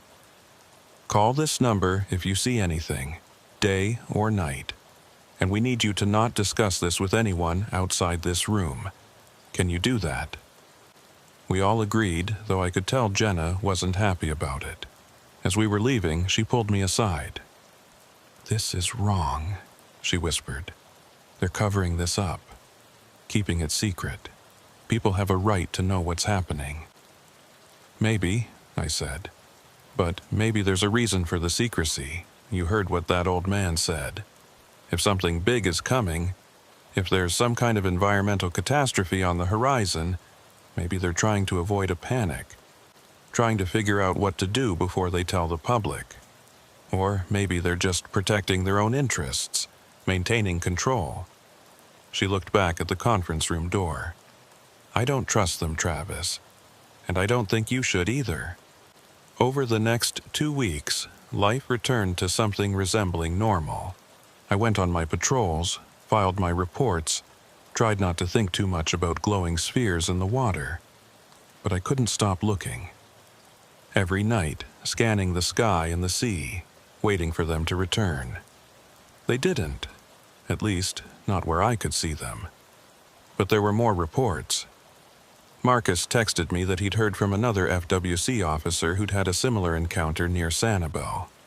Lisa called to tell me about a commercial fisherman who'd reported his electronics dying and seeing lights in the water, though he hadn't made official contact. And then there were the animals. That's what finally convinced me something was really wrong. Dolphins started beaching themselves along the Naples coast. Not one or two, which wouldn't be that unusual. Dozens, dead and dying, washing up on shore for no apparent reason. Marine biologists were baffled. The dolphins showed no signs of disease, no obvious cause of death. It was like they'd just given up. Fish kills followed. Thousands of fish floating belly up in the bays and estuaries. Again, no clear cause. The water quality was fine. No red tide, no pollution, nothing that should have caused mass die-offs. And then the behavior changes. Sea turtles swimming in circles, manatees refusing to eat, sharks appearing in areas they shouldn't be. The marine life was panicking, or evacuating, like they knew something we didn't. On October 28th, exactly 16 days after my first encounter, it happened again. I was on patrol with Jenna, this time running a route closer to shore, only about 5 miles out. We were near a popular fishing area called the Gordon Pass Channel. It was around 11 p.m., and for once we'd seen plenty of activity. Several fishing boats, a few pleasure craft heading back to port. Normal, mundane. Then, in the distance, I saw the lights again, 3 of them in formation descending from the sky. But this time they weren't alone. As I watched, more lights appeared, 6, 9, 12, more than I could count, all descending, all heading for the water. "Jenna, are you seeing this?" "Oh my God, Travis, there are dozens of them." We weren't the only ones who noticed. I could hear excited chatter on the radio, fishing boats calling each other, asking if anyone else was seeing the lights. People on shore were seeing them too. This wasn't a secret encounter witnessed by a handful of patrol officers. This was public, undeniable. The lights entered the water simultaneously, all across the area from Marco Island to Naples Beach. A coordinated display like a performance, and within minutes they began to surface. This time, they didn't just float. They rose completely out of the water, hovering about 10 feet above the surface. Dozens of glowing spheres spread across miles of coastline, visible to anyone who looked. And then they pulsed, all at once. A brilliant flash of light that lit up the entire area like daylight for a brief moment. And with that flash came a message, not to just me and Jenna this time.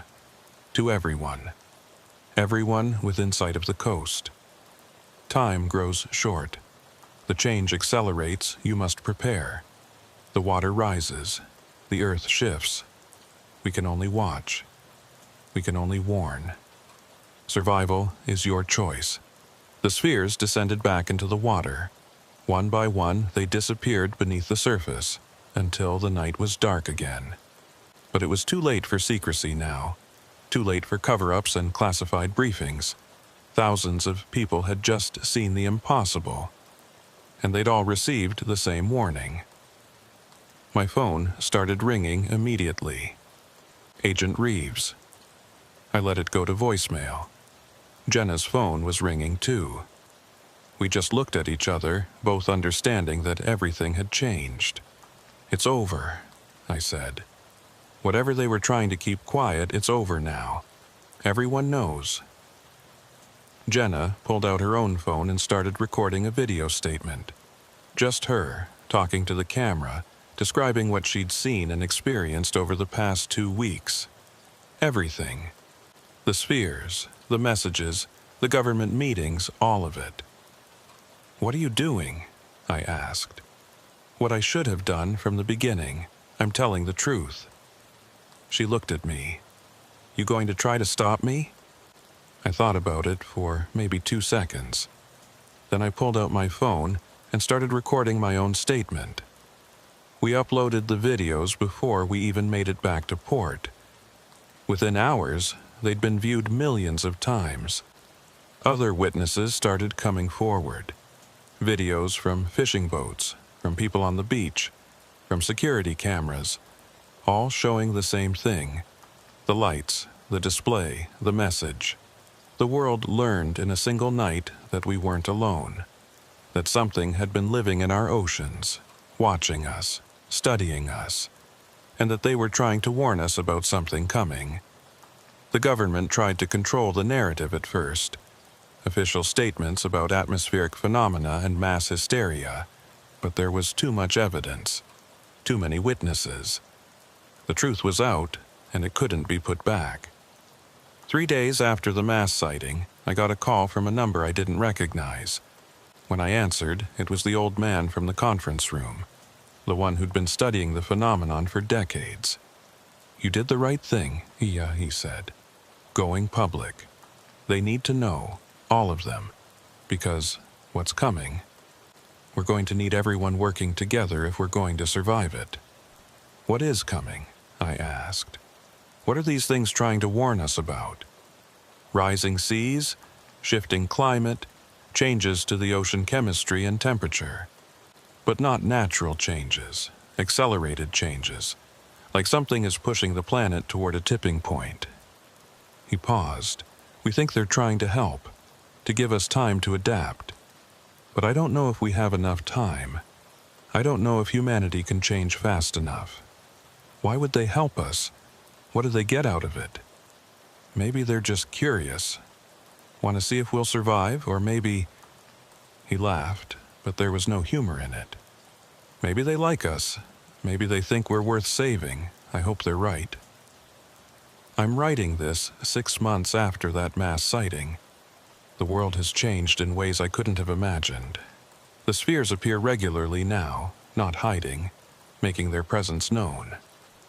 Scientists are trying to communicate with them, trying to understand their technology.